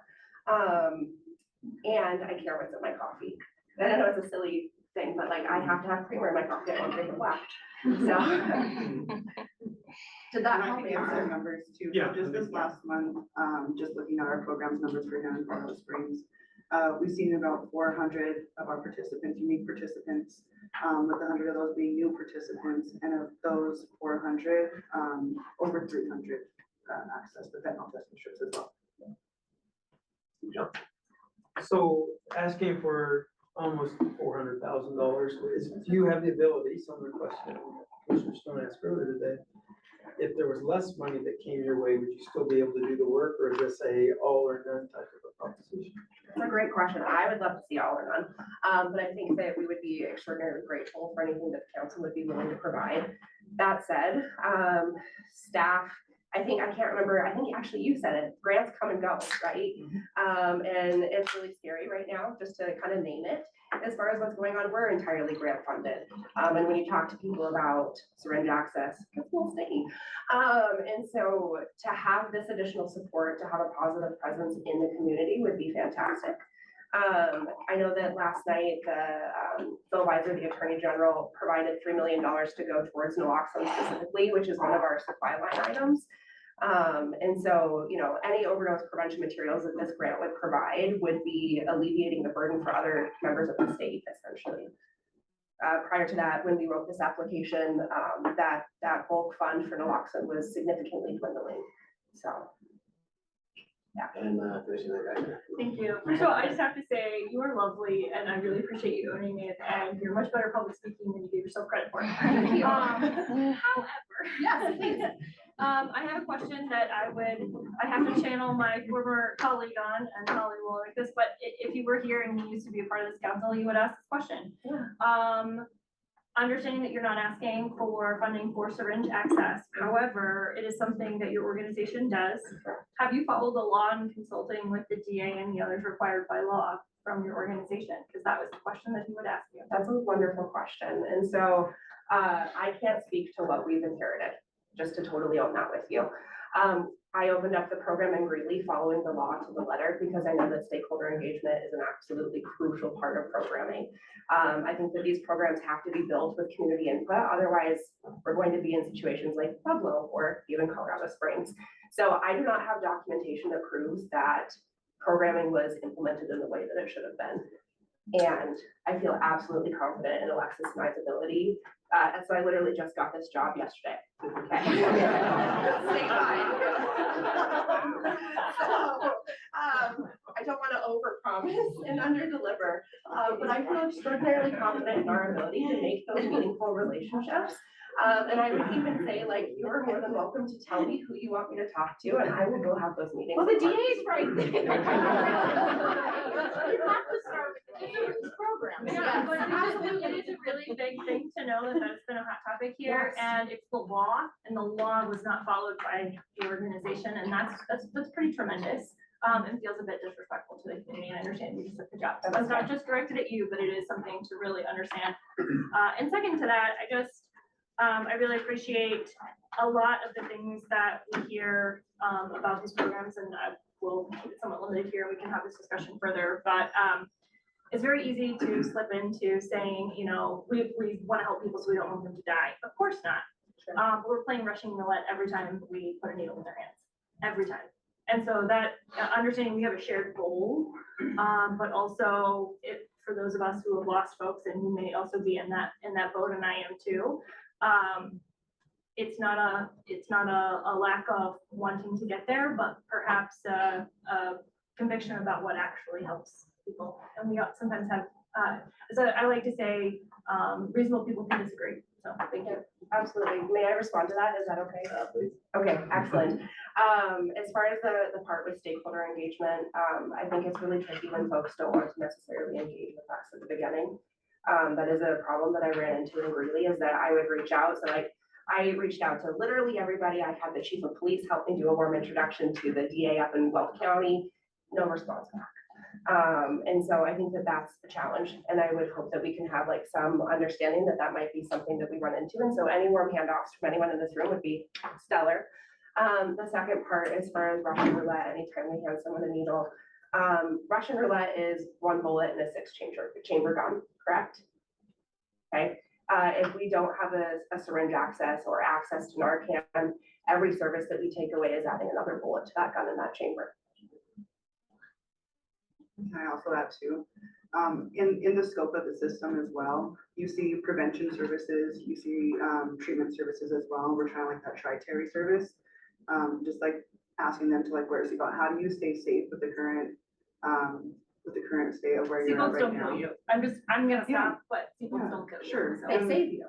Yeah, they can save. And I guess when I hear somebody say that they've used the same needle 3 times that week and that they had access to syringe access to get something clean that wasn't going to prevent another abscess for them, they come in and show me the abscesses that they're currently dealing with, and they want wound care items at that point. And it really is important. It really reinforces that what they're doing in that moment is having an opportunity to make an empowered healthcare choice, and it also is in a safe, non-stigmatizing, non-judgmental environment where they can say, I don't really want to be doing this anymore. How do I take that next step? And you have people with lived experience who are going to create that environment for them to feel safe enough to open up about that conversation, where they can say, well, can I maybe do some peer support? What is that exactly? What would I expect out of these services? And we really get to set those expectations for the people in our community as well to help them access it safely and empower them. Okay, any final questions or comments? Hearing none, thank you for your presentation. Thank you all. It's a final presenter before we take a break. We'll go right on time, 3:40 as per the agenda for this. Community Partnership and Resource Center. If you want to come to the front, please. They are asking for $167,000. They have not been previously funded by the commission. Once again, this is Thank you. Thank you for having us here this afternoon. I'm Corey Gorton. I'm the Vice President of Programs at Community Partnership Family Resource Center. We refer to ourselves as CP, so we don't have to say that over and over again, like I already messed it up at my introduction at the beginning. I'm gonna very quickly try to do an overview of our application and then hand it over to my colleague Taylor Robinson, who's a program manager, and then answer any questions you guys have. So as you guys know, we applied under the Community Prevention, Education and Awareness, and that is what Community Partnership CP has been doing for over 30 years. We have been doing prevention services with the community through our evidence-based and evidence-informed programs, by increasing protective factors in families, community members, children, individuals in our community. And we've done that through 20 different programs, which has started with 2 and now we're up to 20, 30 years later. This is really small now that I see it up here, so I'm sorry. It's a lot of information to put on one piece of it, but some of our major outcomes are that we serve 1 in 16 Teller County residents, so that's a lot. We have a lot of people walking through our door. 79% of those people are increasing in their protective factors, and studies show that by increasing protective factors, you're offsetting the impacts of risk factors such as substance abuse. We start early. The key is to start early to prevent those actions, those crises, those incidences later in life, whether it's starting early with the family who has young children so that those children don't experience it, or so that families don't repeat it. I'm not going to read all of it because there's a lot. But we also ensure that we have that wraparound service. So somebody comes in for one program, and we want to make sure that they're connected to all of those resources to support that family, as you've heard multiple times today, where they're at. So whatever that means to them, non-judgmental, completely voluntary. We just want to make sure that families are connected. They feel comfortable, they feel confident, and they feel empowered to make the positive change that they want to make for their families that is lasting. And we have the evidence to prove that through our return on investment study, which you guys had in your packet, and I'm happy to talk about that more if you have questions about it. And through our data, our assessments, our analysis, those sorts of things, we have really great, strong data to show that our programs are working, and that we are seeing families increase their protective factors, their stability, their resilience, and ultimately long-term, making a stronger community. I'm going to pass it over to Taylor to kind of give you a couple of examples of how we do that, and then we'll open it up for questions. Yeah, so I'm Taylor. I'm the program manager there at CP. So like Corey said, all of our programs are evidence-based or evidence-informed. We have tools, assessments, screenings, and education. We have different examples here, so if any of you want them, I'm happy to pass them around. Parental education, family function, economic stability, family relationships and resilience are all key risk factors for substance misuse. And those are factors that we can directly address through our program. There are upstream prevention factors that kind of break that cycle of trauma, stress, substance misuse. Social determinants of health, income, housing, education, and social connections shape both the risk factors and the prevention factors. Someone's tendency to misuse a substance or resilience against that. So sort of the bottom line of the funding that how we'd be using the funding we're asking for today is to continue to serve the community on that broad spectrum, increasing it by about 200 more individuals this year, as well as continuing to see that climb of increase in protective factors, increase in social determinants of health, access to resources. We track all of our referrals to our partners, such as the ones that are in the room today. We track whether the families are accessing those, and then also seeing how families are changing through their social determinants of health based on our tools that we have. There's so much more. 20 programs takes about 2 hours to get through. But I think at this point, we're just saying that the bottom line is prevention is key to starting early, starting it right off the bat, and getting people connected to the programs, the resources to feel empowered to make that change now so that they don't have to turn to substance in the future. When they're faced with crisis, with an emergency, with a challenge in their life, they know what to do in that situation. We'll open it up to questions. Sorry, Councilwoman Jean. Yeah, thank you. Yeah, it looks like from your application, 1 in 18, that's a lot, and it looks like you kind of show up at almost anything and everything that's happening in Teller County, Woodland Park, bake sales, whatever it might be. So how will you just go to more things, or will how will you? Yeah, great question. So actually, it's been a bit of a shift because we need to spend our time really supporting the families and individuals that we're working with, right? And so that increase in sort of social connections that you're seeing on that is actually increase and more meaningful social connections that we're holding at our community center. Things that we can pull from the curriculums that we have in our programs to say, we're gonna focus today on prenatal health and substance abuse and what that means. We're gonna focus today on safe storage of your substances so that your children can't get into them and so that you can dispose of them appropriately when you need to. So there'll be different opportunities to connect with the community in different educational capacities, but also just to increase those fun activities to get people in the door, to be more comfortable and to break down that stigma. And of the people that you're connecting with, and you may or may not track this data, but how many of them speak about either experience they've had in their family or close to know someone who is experiencing? So yeah, not every single person we come in contact with does that, but the people, right.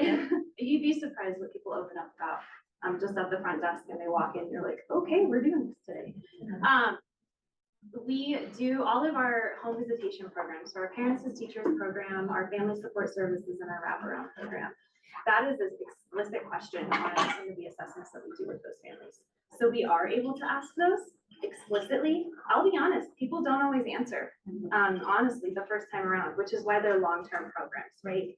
And we do that assessment over and over and over again, and then we're able to track it. So it might say like, oh yeah, I'm good at the very beginning. Next time you do it 3 months later, it might nosedive because they're now trusting you and they're going, I'm gonna be honest with you and I actually need help with this.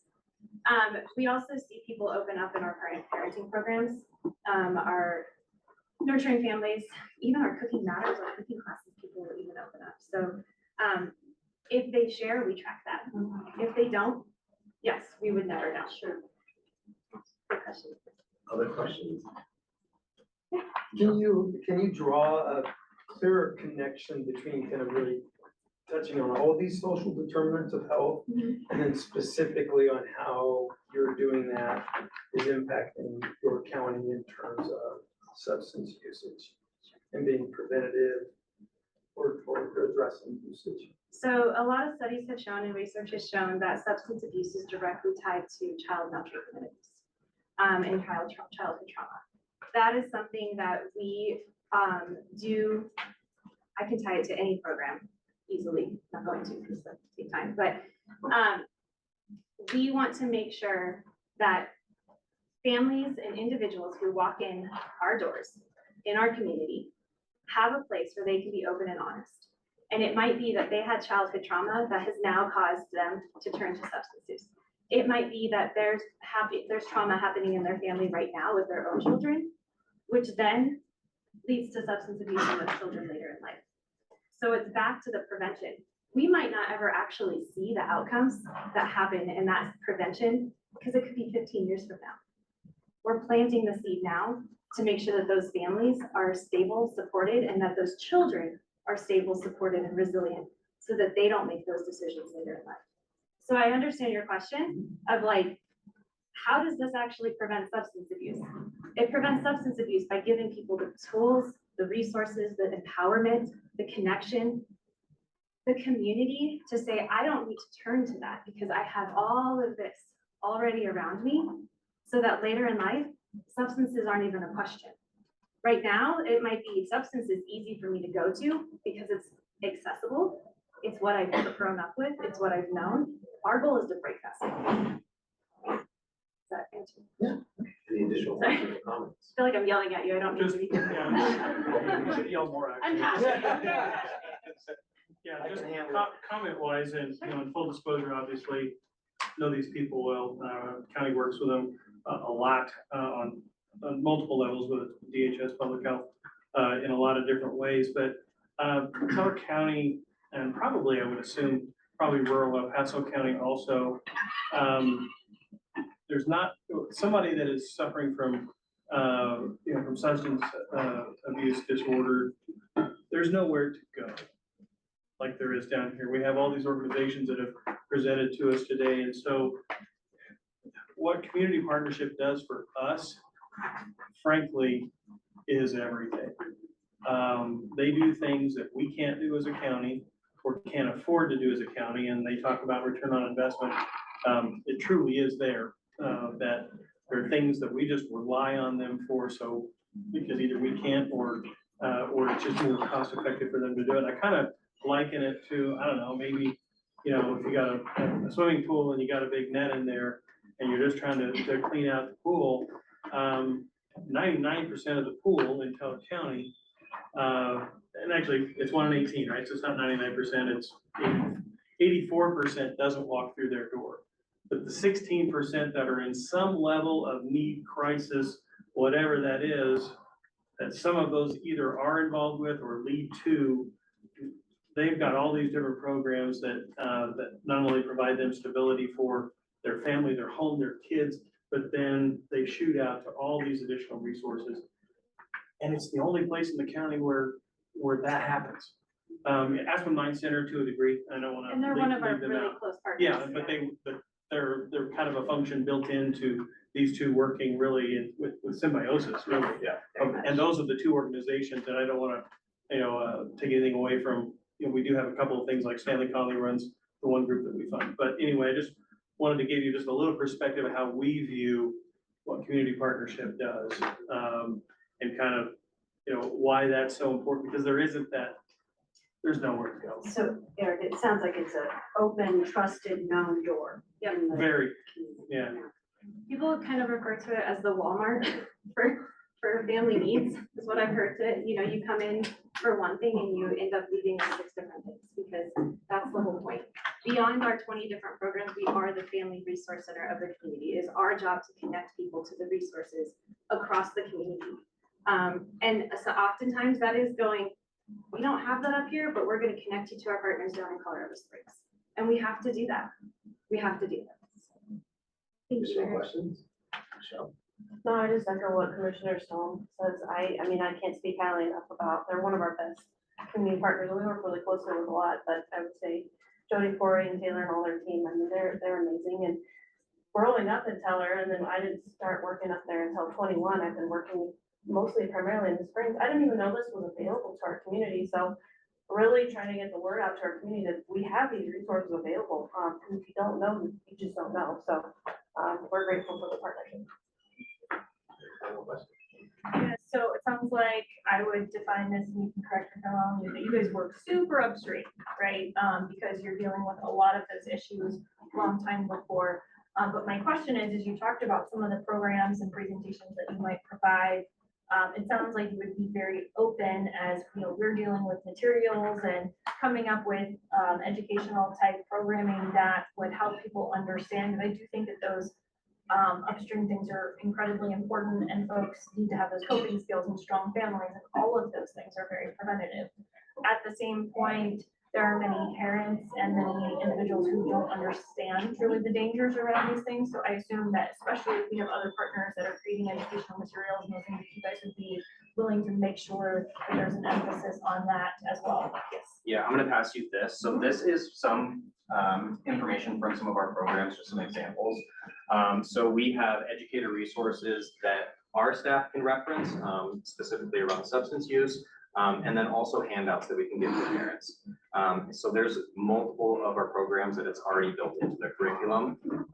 Yeah. But yes, to answer your question, we are the community center as well. And so like our partners with Face It Together, they've been using our facility for a year now, maybe a little over a year. So we're open to partners coming and saying, I have this resource, I have this information, I have this presentation, this class, whatever it is. We would like to use your space, and we can partner together to really help facilitate that. In addition to, pulling the resources out from the curriculums and programs that we also have. Great, yeah, thank you. Can I ask another question? Sure. I'm just curious, and you haven't applied for a grant in this group before. Why? Why? That's a good question. I don't think I could answer that. Jody, our CEO, would probably be the better person to answer that, but they're happy to get back to you on that. Well, I'm glad you did. I'm not finished. No. It's a good question. I'm sorry that I. It's okay. Okay, any final questions or comments? Okay, thank you. Thank you. Presentation. So this concludes our applicant presentation Q&A section. We're gonna take a break and then we'll come back with council discussion. which applicants to advance. How about a 5-minute break? Come back at 6 minutes? 6 minutes. We'll come back at 4 sharp.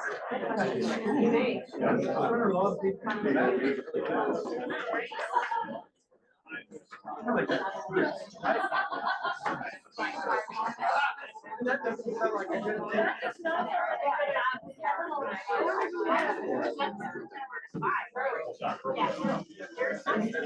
I just see you, Mark.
Oh, okay.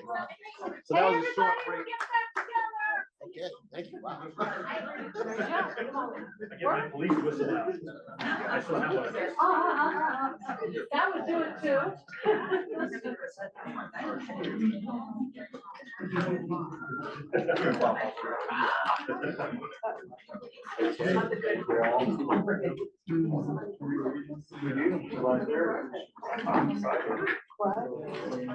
This is a couple of council members.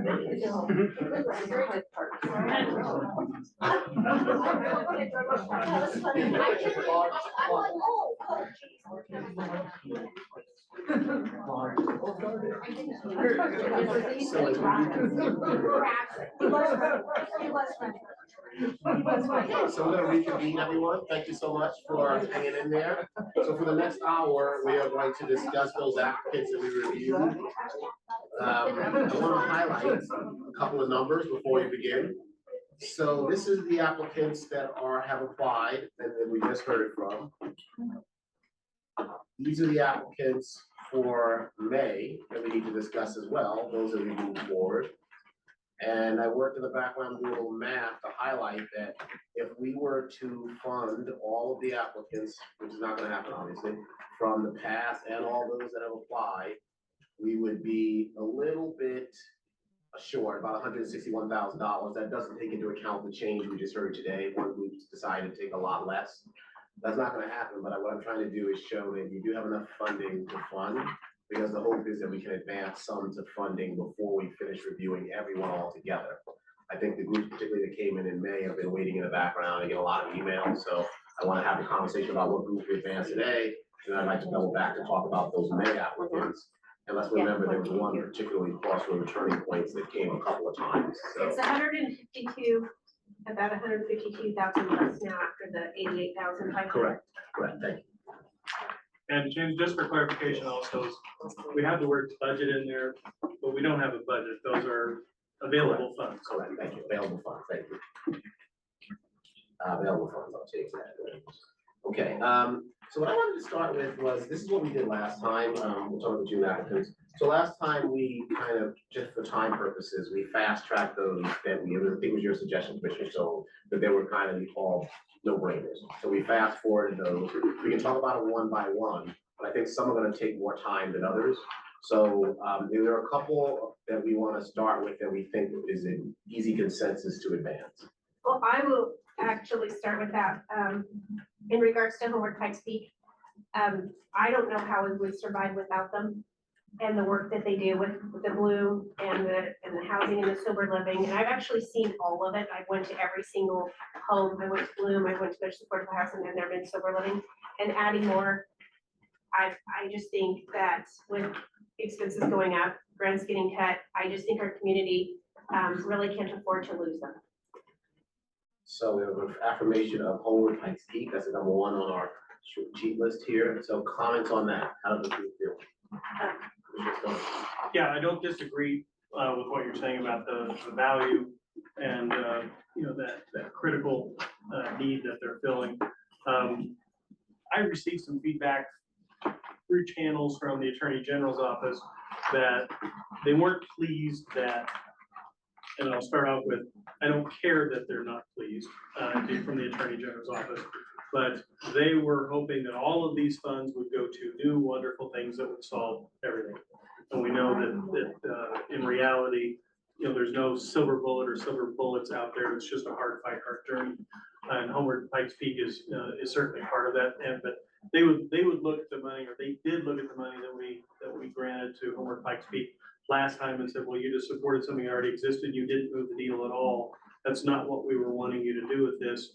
And my response back to that was note taken. And we have a local board that will, you know, that will handle these things. My only concern on this one just is that, you know, it has increased significantly over what we funded before. We can't do it forever. It's a big chunk of money. And if we're gonna be doing that every year without a specific plan, I think we need to be talking about the amount. I agree that it's a no-brainer to continue to fund. Well, in consideration of the amount, if it's actually solving the need, I go back to the Attorney General, exactly. I don't care if it's new and shiny, if it's not fixing the problem and if it's not solving the need. And these are, you know, supportive housing for single women that are helping each other. It's not new and shiny, but it is prevention and helping the problem. I don't care if it's new and shiny, and some of these other things that are new and shiny are actually adding to the problem, in my opinion. So, you know, adding another $181,340 to actually fix or prevent is nothing in comparison to like some of the things that we've seen in other areas actually add to the problem, in my opinion. So I just wanted to rebuttal that in regards to the Attorney General, not you, because I agree with you. No, I don't I'm not care disagreeing with you what either. they think. I'm And just saying and things do go up, the cost of it's very hard to work in that industry. It's very hard to get people to work in that industry, and you do have to pay people to do that. That's why none of us are in that industry and sitting here and giving them the money, because it's hard work. So I think, you know, I support the 581,000. So if I could add to that, I agree, and in part because they are providing housing. And we all recognize that that's really a key part. I believe they also met their targets in their year one as well. And they lost VHA funding, so it's pretty critical. Otherwise, these women being on the streets. I just want to say that it's probably not very often that both Nancy and I disagree with the Attorney General. So She's gonna take this moment. So I'm gonna take this and say, I agree here that this is a long term, and I understand the idea of starting new programs. I do think this is something we have to think about very specifically, but to also, Lynette's point here, programs with no proven track record just to give away money because things are new, that's not the best criteria in my mind. And I really do think that this is a program that is very valuable to our community, and we could very well see with, funding being tougher in other streams. If we can't keep them at this level, we could actually see increases in areas. So I'm very supportive of really this board and to cut the amount. So is anyone opposed to moving this forward for further consideration at the amount listed on the screen? Okay. Hearing none, then we didn't take a formal vote, we can get a thumbs up last time, but it sounds like we are moving this forward for further consideration. Yes. Okay, great. And I have to remind folks that, I would have to remind folks that we have a hard stop at 5. We don't have to fast forward this, we'll get all with 5 and at the next meeting, but we have a hard stop at 5. I just want to ask a clarification question as the math person in the room. When you say you're moving them forward for further consideration, does that mean at some point later there will be a vote on whether or not to fund these folks? Or are we trying to decide today if funding is happening? So like for the May applicants, we move them forward for further discussion. My hope is today we can vote on those, a formal vote, so that you can start the contract process, which takes more than 30 days. We're gonna come to that shortly. So this is just a vote for further consideration, not a vote to fund it immediately at this moment. So our next meeting, we would be making the decision on these folks. Correct. And I would like to look at May, because we had that last meeting, and say we had a further consideration, that anything new come up, or can we now fund those? So my hope is that we can fund the May applicants at the end of today's meeting. If I could just interject, I think that we've heard from all the applicants as of today. Do I have that right? No, we have another session in, I can show you that. We have another session in, this past in July, and then another session in August. So the hope is that we would not have to all wait till the end and then we disperse funding, but instead we move for advancement and disperse funding. Gotcha, thanks for the part. I just have 2 questions as a new person sitting here. What is the funding amount for the funding cycle? Is there 2 that's split in a year? Is there another application phase that's happening in July? So when you say funding cycle, I'm going to turn that over to Amanda, because it was an 18-month and a 12-month. But our initial plan, which we're a little behind on, was to do what the Colorado Health Foundation does, allow groups to apply twice a year. And the first one was in January, and the second one was for it to be in July. Doesn't mean we can't take the application, but we haven't finished the funding. So at a certain point, we have to make a decision. Do we move that date back? Was it too ambitious to try twice a year? I still like the twice a year model, but we're a little bit behind.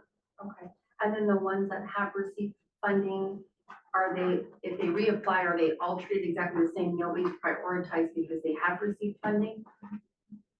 We haven't prioritized, and I did note, and it's noted here, which ones were funded before and which ones haven't been funded. Okay. But I think they're on an even playing field, but the group that was funded before, if that's good outcomes, I think methodologically might be scored higher. Could you please go back 1 slide? To show, the slide that shows how much we're dealing with. Oh, yeah. Okay. And then, I'm gonna write down some numbers. The other thing is, were there not some who came in today that, if we don't look at doing something today, they're going to have to lay people off? So that's a discussion. The ones I spoke to said they would like a decision today. I think they said at the last meeting. They said, doesn't have to be funded today, but I need to know, they're shaking their heads, that I need to know that funding's coming, and we'll have to make a decision. And can you tell me who those were again? A lot of those that were funded previously. So on this list that say previously funded on your cheat sheet, if it says yes, those are all ones that are, wanting to know if they're gonna get advanced or not. Thank you. please. Us as well. And Sherry's in that role, yes. And faces too. So I guess it might help if the council's okay with it, if I pull my agenda item up now so that you guys know the funding that you're working with That's a from. good idea. So move to a financial report. Okay, We'll pause, move to a financial report. okay. So currently there's about $10.1 million sitting in the bank account that you guys have available for appropriation. There is another 6.9 already in the cost database. That's the state database that we have to fill out an amended 2-year plan to pull down those funds. So we do have access to pull another 6.9 down currently. There's quite a few other settlements, namely Kroger in the last couple of weeks, that have settled out, but we don't know exactly how much money we're going to be getting and when we're going to get that. I've been working with the state to try to get better projections, but they're not great so far. So 10.1, we spent a little bit over 2.5. 6.9 is available. So that means that Region 16 has gotten about $20 million of the $67 million that we're projected to get through 2038. So just as a reminder to the council, this is a long process in which most of these settlements are going to be front loaded. So we're going to receive the vast amount of the money that we're expected to receive within the first 5 to 7 years, and then small amounts will trickle in those last few years. So just a good thing to keep in mind as you're looking at funding, how many different programs you fund, the longevity of those programs, and especially when you're looking at funding things that require a lot of FTE, because these are one-time funds, and so it can get a little tricky when you're funding positions and brand new programs with one-time funding. Yeah, I just want to add to that. I think it's a great reminder, Amanda, so thank you for that. But to that point, you know, there have been some conversations at different times, like, let's get all this funding out, let's get all this funding out. I don't think that this process is particularly designed for, let's get it all out the door in the beginning. I think a methodical approach to saying, yes, which quality programs do we want to fund? Because we may be able to fund those very high quality programs for longer down the road versus throwing it at things that we're not really sure are going to make a huge difference. And then in a situation where there's really high quality programs that we're like, these are really good programs in our community, we're like, sorry, we're out of money because we didn't kind of slow down and be very critical about what are these programs. And I think that that's a really key point for us to consider, because keeping a hold of that really big picture and saying we want to make sure these programs are really working. And especially when we have some programs that we are funding and we to kind of wait and see, you know, take a little bit of a wait and see approach. Is this program working? And if it is working, maybe we don't want to bring on a lot more new programs because we really hope to be able to fund it for 10 years, say, or whatever that is. So with that backdrop, I think we advanced forward Pipe P. Is there another one that we want to look on this list and say that it's pretty general consensus that we should advance before we have further discussion on the ones that might be more of a mixed discussion? Was Face It Together the one that went down to 88,000? Yes. Correct. I did like that one. Yeah, I would support that as well to move Face It Together forward. Yeah, I would too. Commander Chacon is shaking his head. Is there anyone who's in opposition to Face It Together? 88,000 requests. Okay. Seeing no opposition, we're moving back to the bucket of recommendation to advance for further discussion. Out of these others, is there any that is a consensus to take off or consensus to keep on and move for further discussion? I think you're allowing it, oh, sorry. I was gonna say, I think the Community Partnership Family Resource Center has such an impact on Teller County that I think that's when I think forward. That's in your second sheet for those of you who have the little 2-pager. So that's what I said. Yeah, I concur. On the same page, you get all the credit. No, I think that's important for the county to have those resources. This isn't an El Paso thing. It's all of us in Bridgetown. Any further discussion on that one, or anybody who's against moving it forward for further discussion? Okay, we're making great progress. So there's 3 that we're gonna take immediately without further discussion to advance for further discussion. But if there are others that want to move forward, or do we want to now just start going to the other ones one by one? James, the previous awardees, Serenity was one of those, correct? Yes. Yeah, and I would definitely want to make sure, we get to have the conversation about this group. Yeah. Oh, I'm sorry, you're talking about previous awardees. Yes. Yeah, previous awardees. All right, yeah, so the sheet in front of you lets you know everyone who was previously awarded. Serenity was previously awarded, and to confirm that. Right on the top, it says previously funded or not. Right. And they were previously funded, yes. And that was the only other one of this group, correct? No, the majority of them were previously funded out of the groups we spoke about today. I can tell you, it's on the sheet, I think it's highlighted for the group. The ones that were previously funded, Rocky Mountain Clinics, doing business in Porchlight, City of Colorado Springs, Home Pipe Peak, Facing Together, Serenity Recovery. Different colors. Right, Colorado Springs one part. Yeah. Serenity's recoveries, is that bigger or less, about the same as last year? I don't. Oh, their budget compared to last year, it's 469, they're in the room, was it compared to last year? It's bigger than last. It's bigger than last year. Fine. There was a budget question for Serenity, and during the break, I did get their slide on that, so Sherry, I don't know if you want to speak a little bit more to your budget, but here it is. Sure, so most of these positions were on the previous budget. We added the Justice Program Manager, I'll talk a little bit about that, and then the Program Director. The Program Director position is that Community of Coaches program that we're trying to implement to get peer coaches on the peer coach model, because we can't afford to hire all of the coaches that are trained and out there, so we're trying to create that community of coaches to protect the peer coaching model. And that was the position that was the program director position. The Justice Program Manager position was that we have been approached by several youth organizations that serve justice-involved youth. And that position was to help establish a peer coaching model and work with justice-involved youth. That document was too hard to put on one page. Yeah. Oh, and then these are the programs that we talked about, the craft and the speakers for the family program. That's part of that empowering and getting it started. And again, part of the model that we're working on is to get some of these, the training and the other funding kicked off so that we can start to lower our grant expectations to become more self-sustaining. So you asked a specific question about them. Do you have guidance on answering this or not? Yeah, I mean, I think that they've given us good data from what they've done last year. The de minimis gives me a little heartburn, always for existing organizations, and I kind of feel like if we're granting them that the overhead that the organization should kind of be covering. But they're ones that I would want to see continue. I definitely want to see them continue.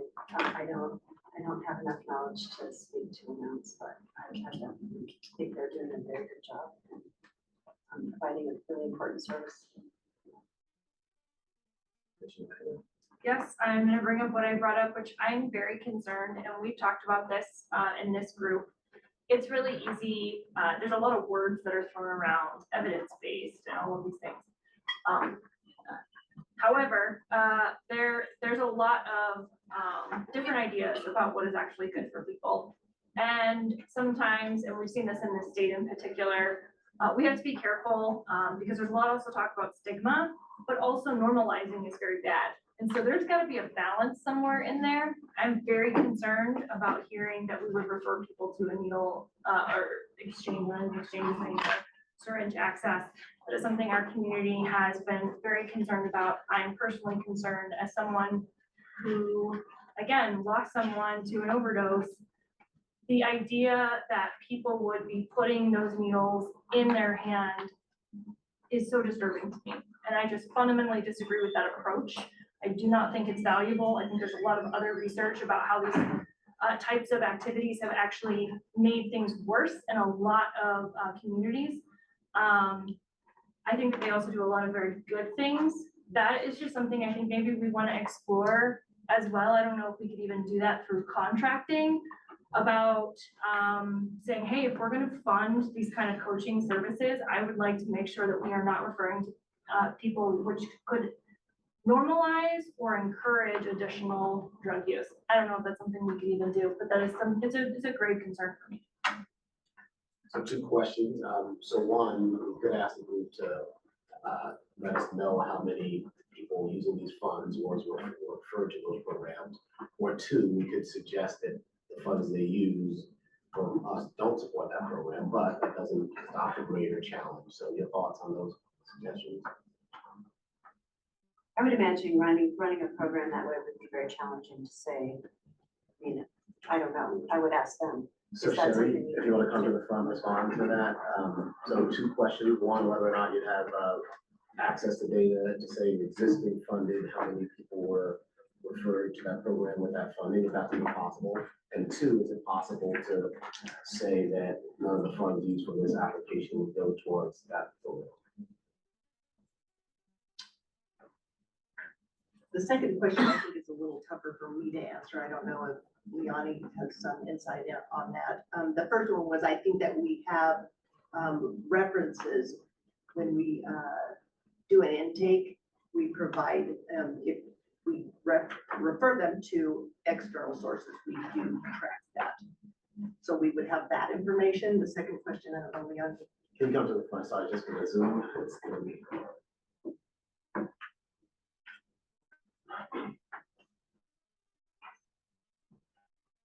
Sorry, can you repeat the second question? The second question was whether or not you have capacity to say the funding from this group's funding would not be used for programs that refer people to So- possible operation. So the thing is that we are typically state certified peers, which most organizations are. And so we follow multiple pathways, and harm reduction is a pathway. So we're staying within our state certified requirements. So I don't know how we would bypass that due to our certifications, which is through any organization that's certified follows the standards. The state strikes again. Okay, I'm not comfortable, I am not comfortable sending anyone or spending money. Everyone may feel differently than that, but I just, as someone who has a loved one who died from an overdose, I just think that is the most difficult thing to send people to those locations. So I understand, and I'm an abstinent-based individual myself. That's not necessarily everybody's pathway, but it did take multiple attempts for me to actually stop. And it was through the breadcrumbs of other individuals that got me to the point of being able to stop. I understand the stigma, but there's a first step, right? And we're staying in compliance as a peer, as a certified peer. So with respect, truly, to carry to your belief about this, and it's a value that I respect. If that were a game changer, then we shouldn't be funding this organization at all. I mean, that's how I'm hearing what you're saying. And so we don't even have legally operating syringe. That's what I was gonna ask. Things in our community, this is a I was really gonna big ask the problem. DA if do we have any legal syringe exchange in the city? That was my question is, I didn't even know we had legal ones. I just wanted to Yeah, ask that question. so Colorado statute requires the county board of health or district board of health to have stakeholder meetings. And there's specific people that are listed as those stakeholders. It can be bigger than that, but district attorney is one of those, and nobody's ever reached out to me to authorize a legal exchange or legal providing program in El Paso or telecounts for that matter. Well, that's the bigger issue for me is we don't even have a legal exchange going on. So So that's. who are you referring them to when they're? Yeah, so- We provided that. How do we refer to anybody, to the best of your knowledge, to any of us? That's my knowledge. In the last year. The only harm reduction service we've actually referred people to was Love Alive.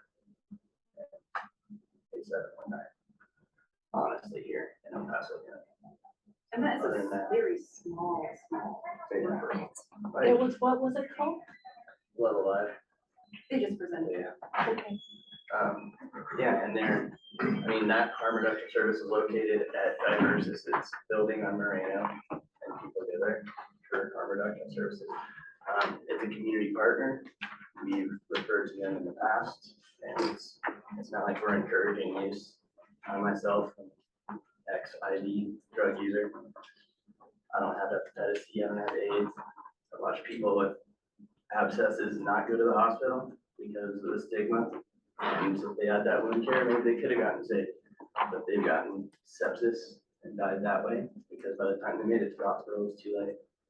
I understand that, and I mean, this is for, you know, again,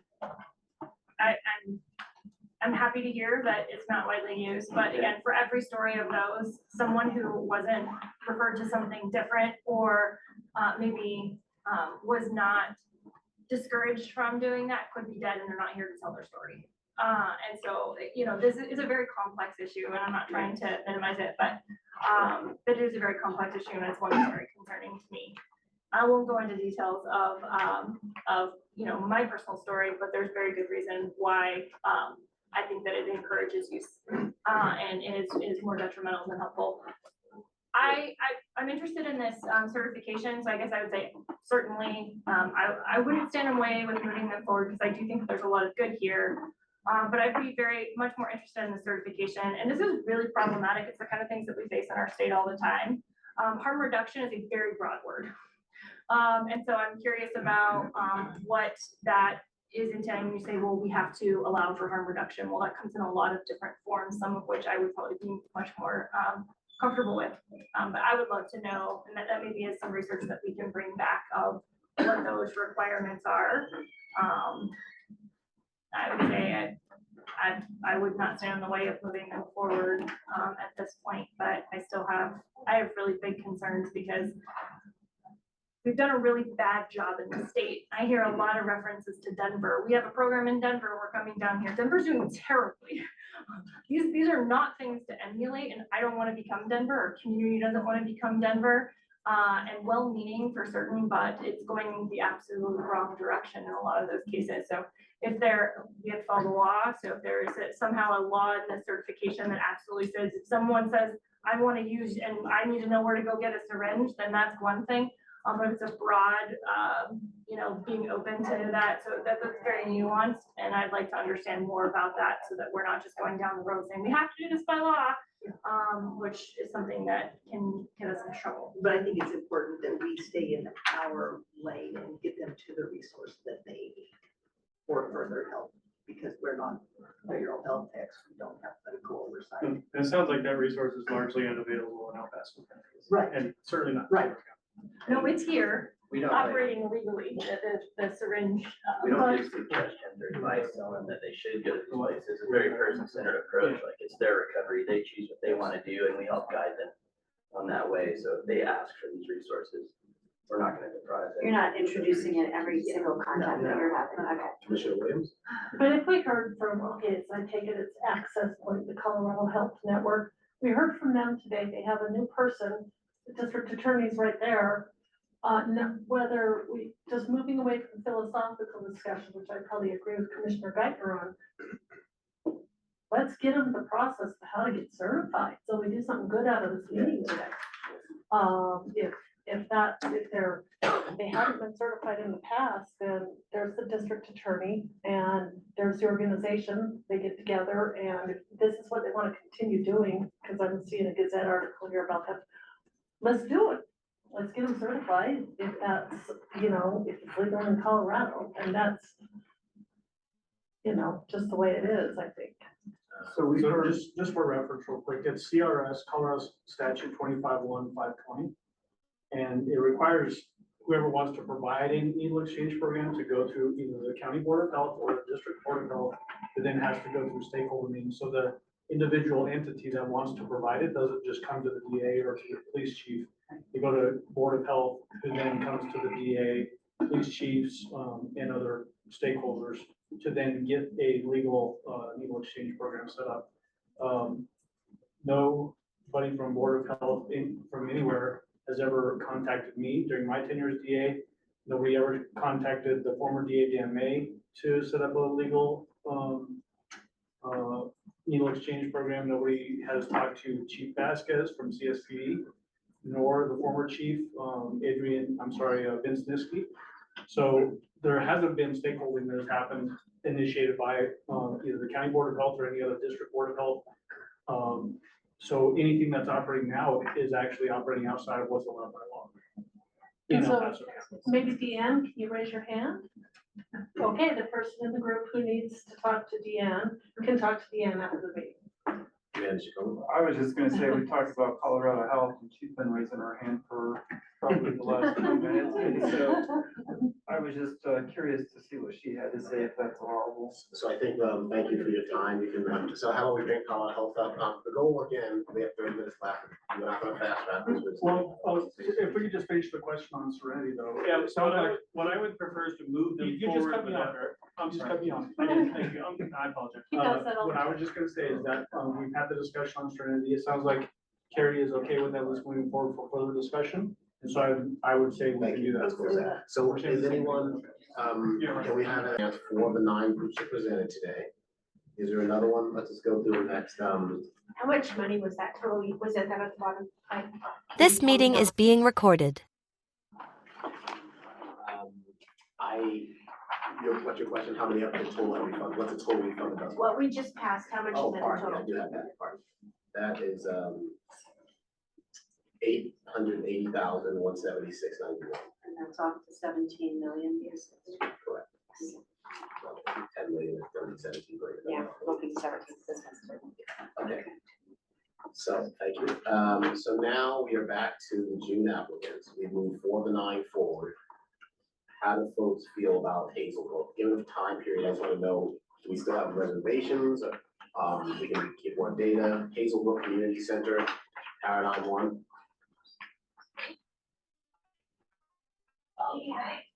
James, what I like about Hazelbrook is they're providing, additional housing opportunities, which I think, as much as we can support those, I think is very positive.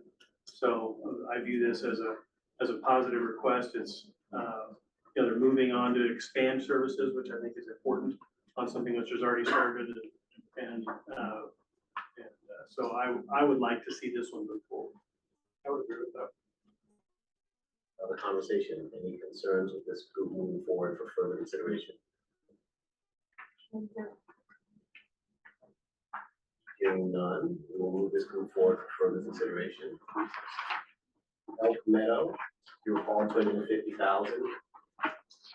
I still have concerns on how they're gonna reach 110 people in a year. It's so ambitious to me, considering all the work that Homework Tech Speak. I just can't make that connection in my head. You're talking about Elk Meadow now. No, Elk Meadow. Yes, yes. I'm flashing on the screen as well. I think that's so ambitious. I mean, I think that's a great goal. I just think that's gonna be really hard to achieve, and so are we gonna fund a goal?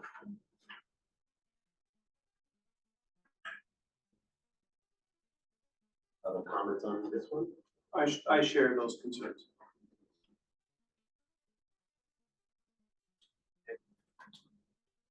How about we keep going?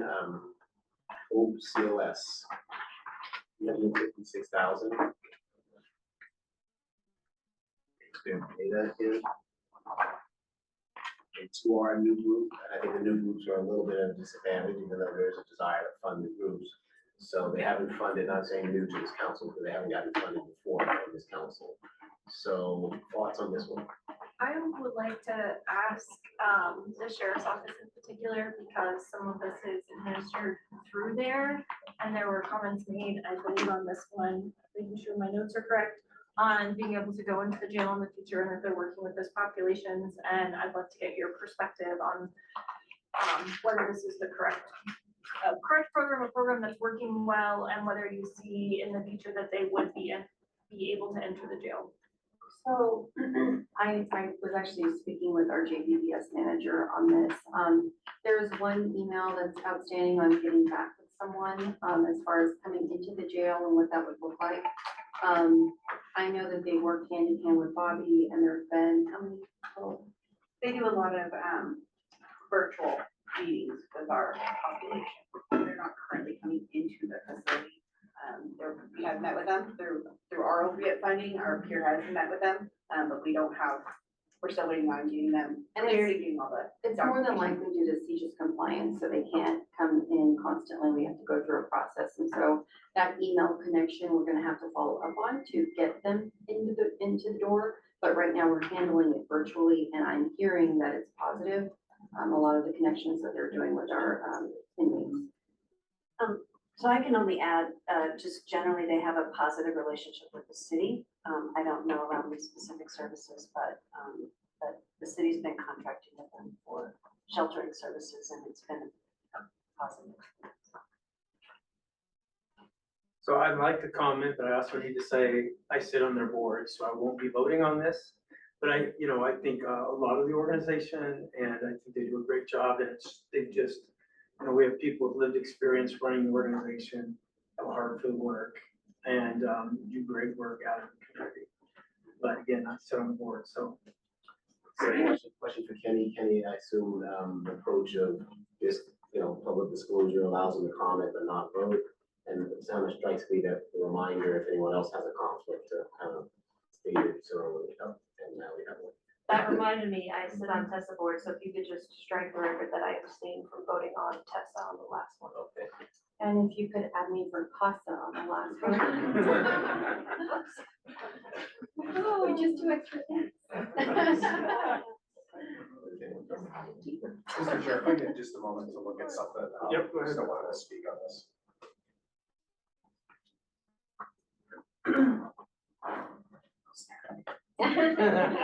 Everybody stare at it. Cornhole theory. Can I ask, since we heard from one council member about the relationship with the city, Lynette, do you have any additional I comments? don't know anything about the relationship with the city, to be quite honest with you. Commander? We asked Yeah, him, I mean, we definitely, because if I'm not mistaken, it's is it another housing type of situation? They're sheltering. Yeah, They're sheltering. yeah, women's sheltering, so I mean, obviously, we work with them very specifically, and we've had a lot of good things from our homeless outreach team into that area, so, I mean, I echo what council member Hendren says as well. So Kenny's doing research. I just want to highlight what's at stake is, in some councils, if you even talk about it, you remove that person from the room during discussion. And others, you allow them to stay in the room and take the vote, so that's what Kenny's analyzing. That was my understanding. Yeah, in the past, I think we've just had them engage in discussion, but they can't vote on it. They're saying vote.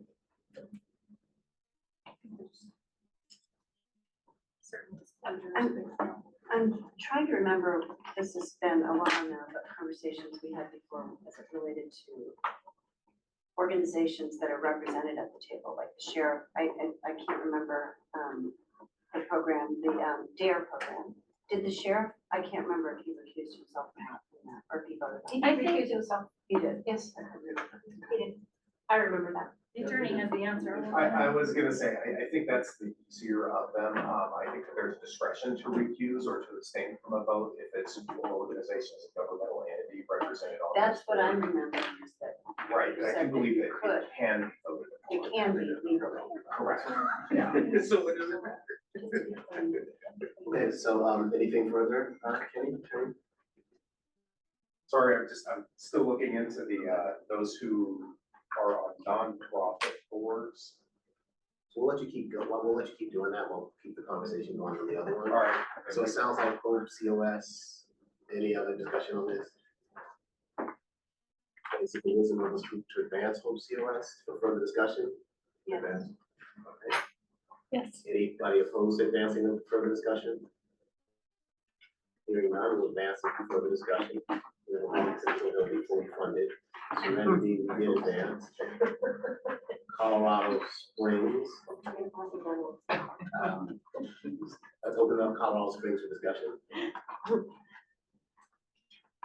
This is the TAP program.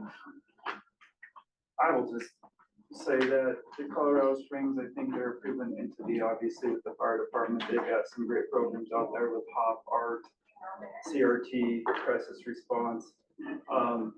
I know there was some concern about it being a governmental agency and being involved in that, but I, from my perspective, when we've worked with them in those agencies and those things, nothing but professional and quick access to resources. So I definitely would recommend moving them forward for further discussion.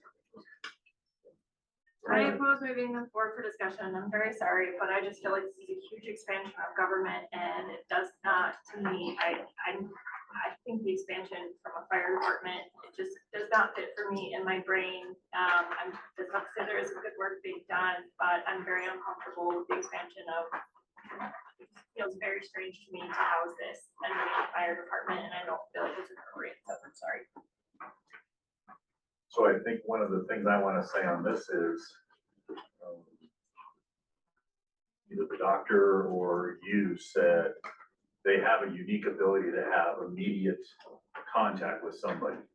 And I know that to be true, that where there's that immediate contact, I have a different entity that I'm a part of in my building, where we deal with sex trafficking, and we have immediate contact with those victims, and we can provide a resource right then.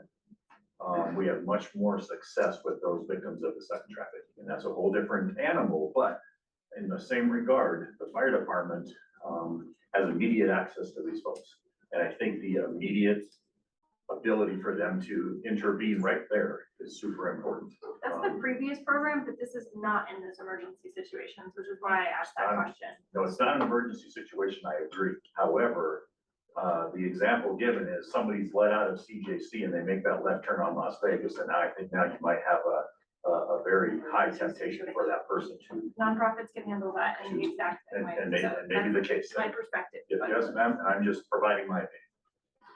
And I would add to that too, and with respect to the growing government, grant funding is not, I mean, this is not general fund dollars. I mean, they're providing a service that is meeting a gap that is otherwise not met, with a lot of trust and, you know, as you just said, I mean, there's a lot of trust there.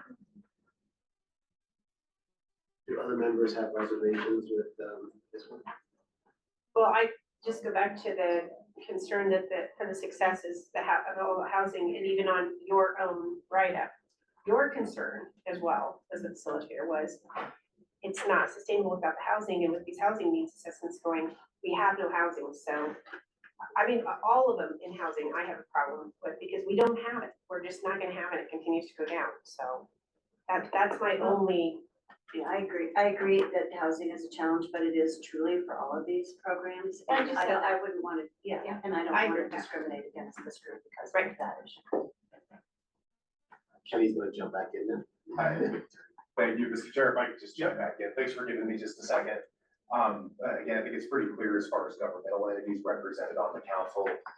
As far as those who sit on nonprofit boards, CRS 2418-109 subsection 5 explicitly states that it is not a conflict of interest to vote on matters so long as the membership on that board is announced prior to doing so. Yeah, thanks for that reminder. I think our practice has been that those people are just recused from voting.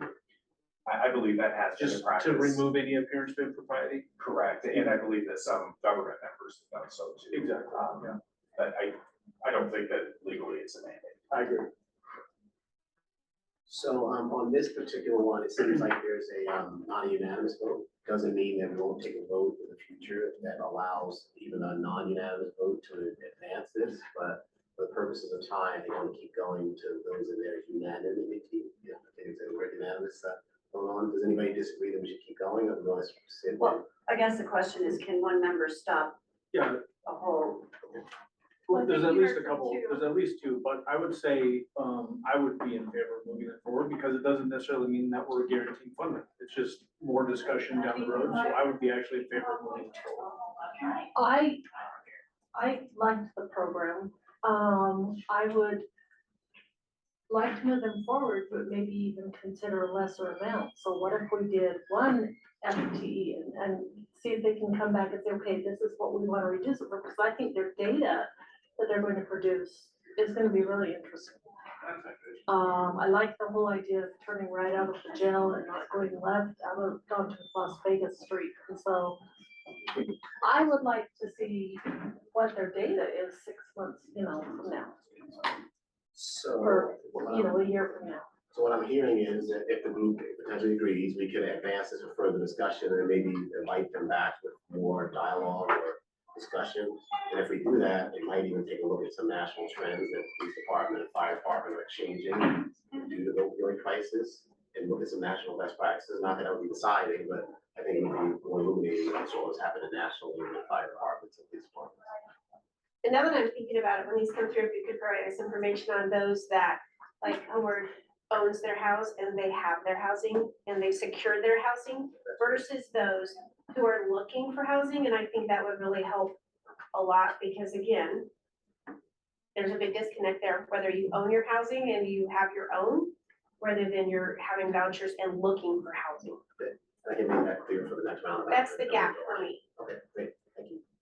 So with that, is anyone opposed to moving them forward for further discussion? Not meaning to get funded yet, but they're moving forward for further discussion.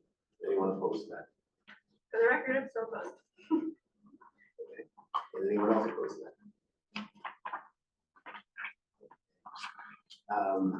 This is the first one we've been in this situation, so. Well, I mean, are there people that want to move them forward? Yes, I would like to.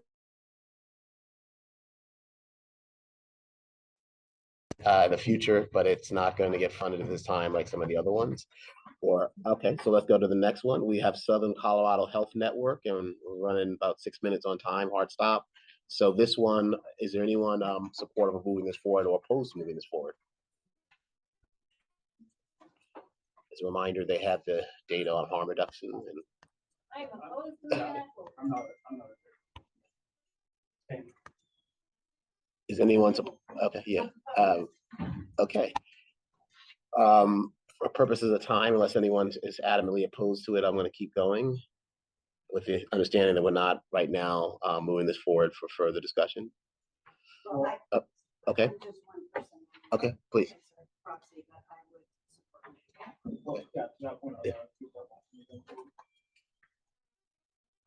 Are we gonna give them an opportunity organization? I think you did have one. Yeah, well, thank you. We'll bring you back up to have a conversation.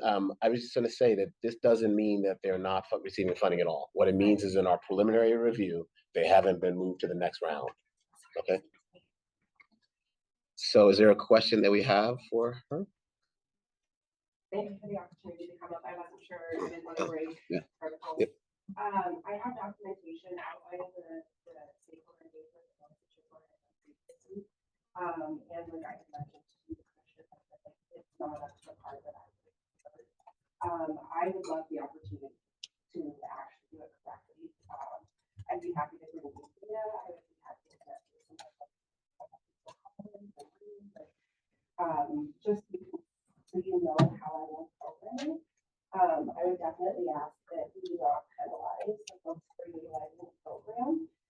Because predecessors may not have done this process formally and correctly. It's a vital program, and I want to make sure that it's not just serving the participants, it's also serving the council and the larger community.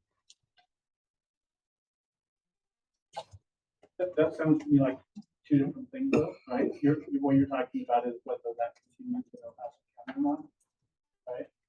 For legal exchange or legal providing, right? Would you agree with that, or? I can clarify. Well, what you're talking about is the stakeholder process for them, from your viewpoint and from mine, probably wasn't the best, right? And so whatever's operating in the community now isn't in agreement with what the statute requires. Yeah, this feels like a strict trap. Yeah. I'm the chief one. No, I'm being facetious, I'm sorry. No, I'm not shooting at a pipe, but I'm just saying that, it sounds like there's two different things that we're talking about. One is whether we can do that. Talking about this board is funding for what proposed. Correct. Right. Yeah, and it sounds like the council's concern is primarily funding an illegal program, and obviously some moral qualms. And so I would definitely ask for the opportunity to have you over for a tour. I understand that walking in that environment might but I want to be as open and transparent as possible. And so, I would love for you to consider us or us forward to further discussion, and I will provide. But the program is operating currently without So if we don't move it forward, that's not gonna stop your program. Our funding our funding comes and goes, and our grant funds actually end on Monday, the 30th. We have different things that we can kind of work together and grade. This is definitely sure that open up production.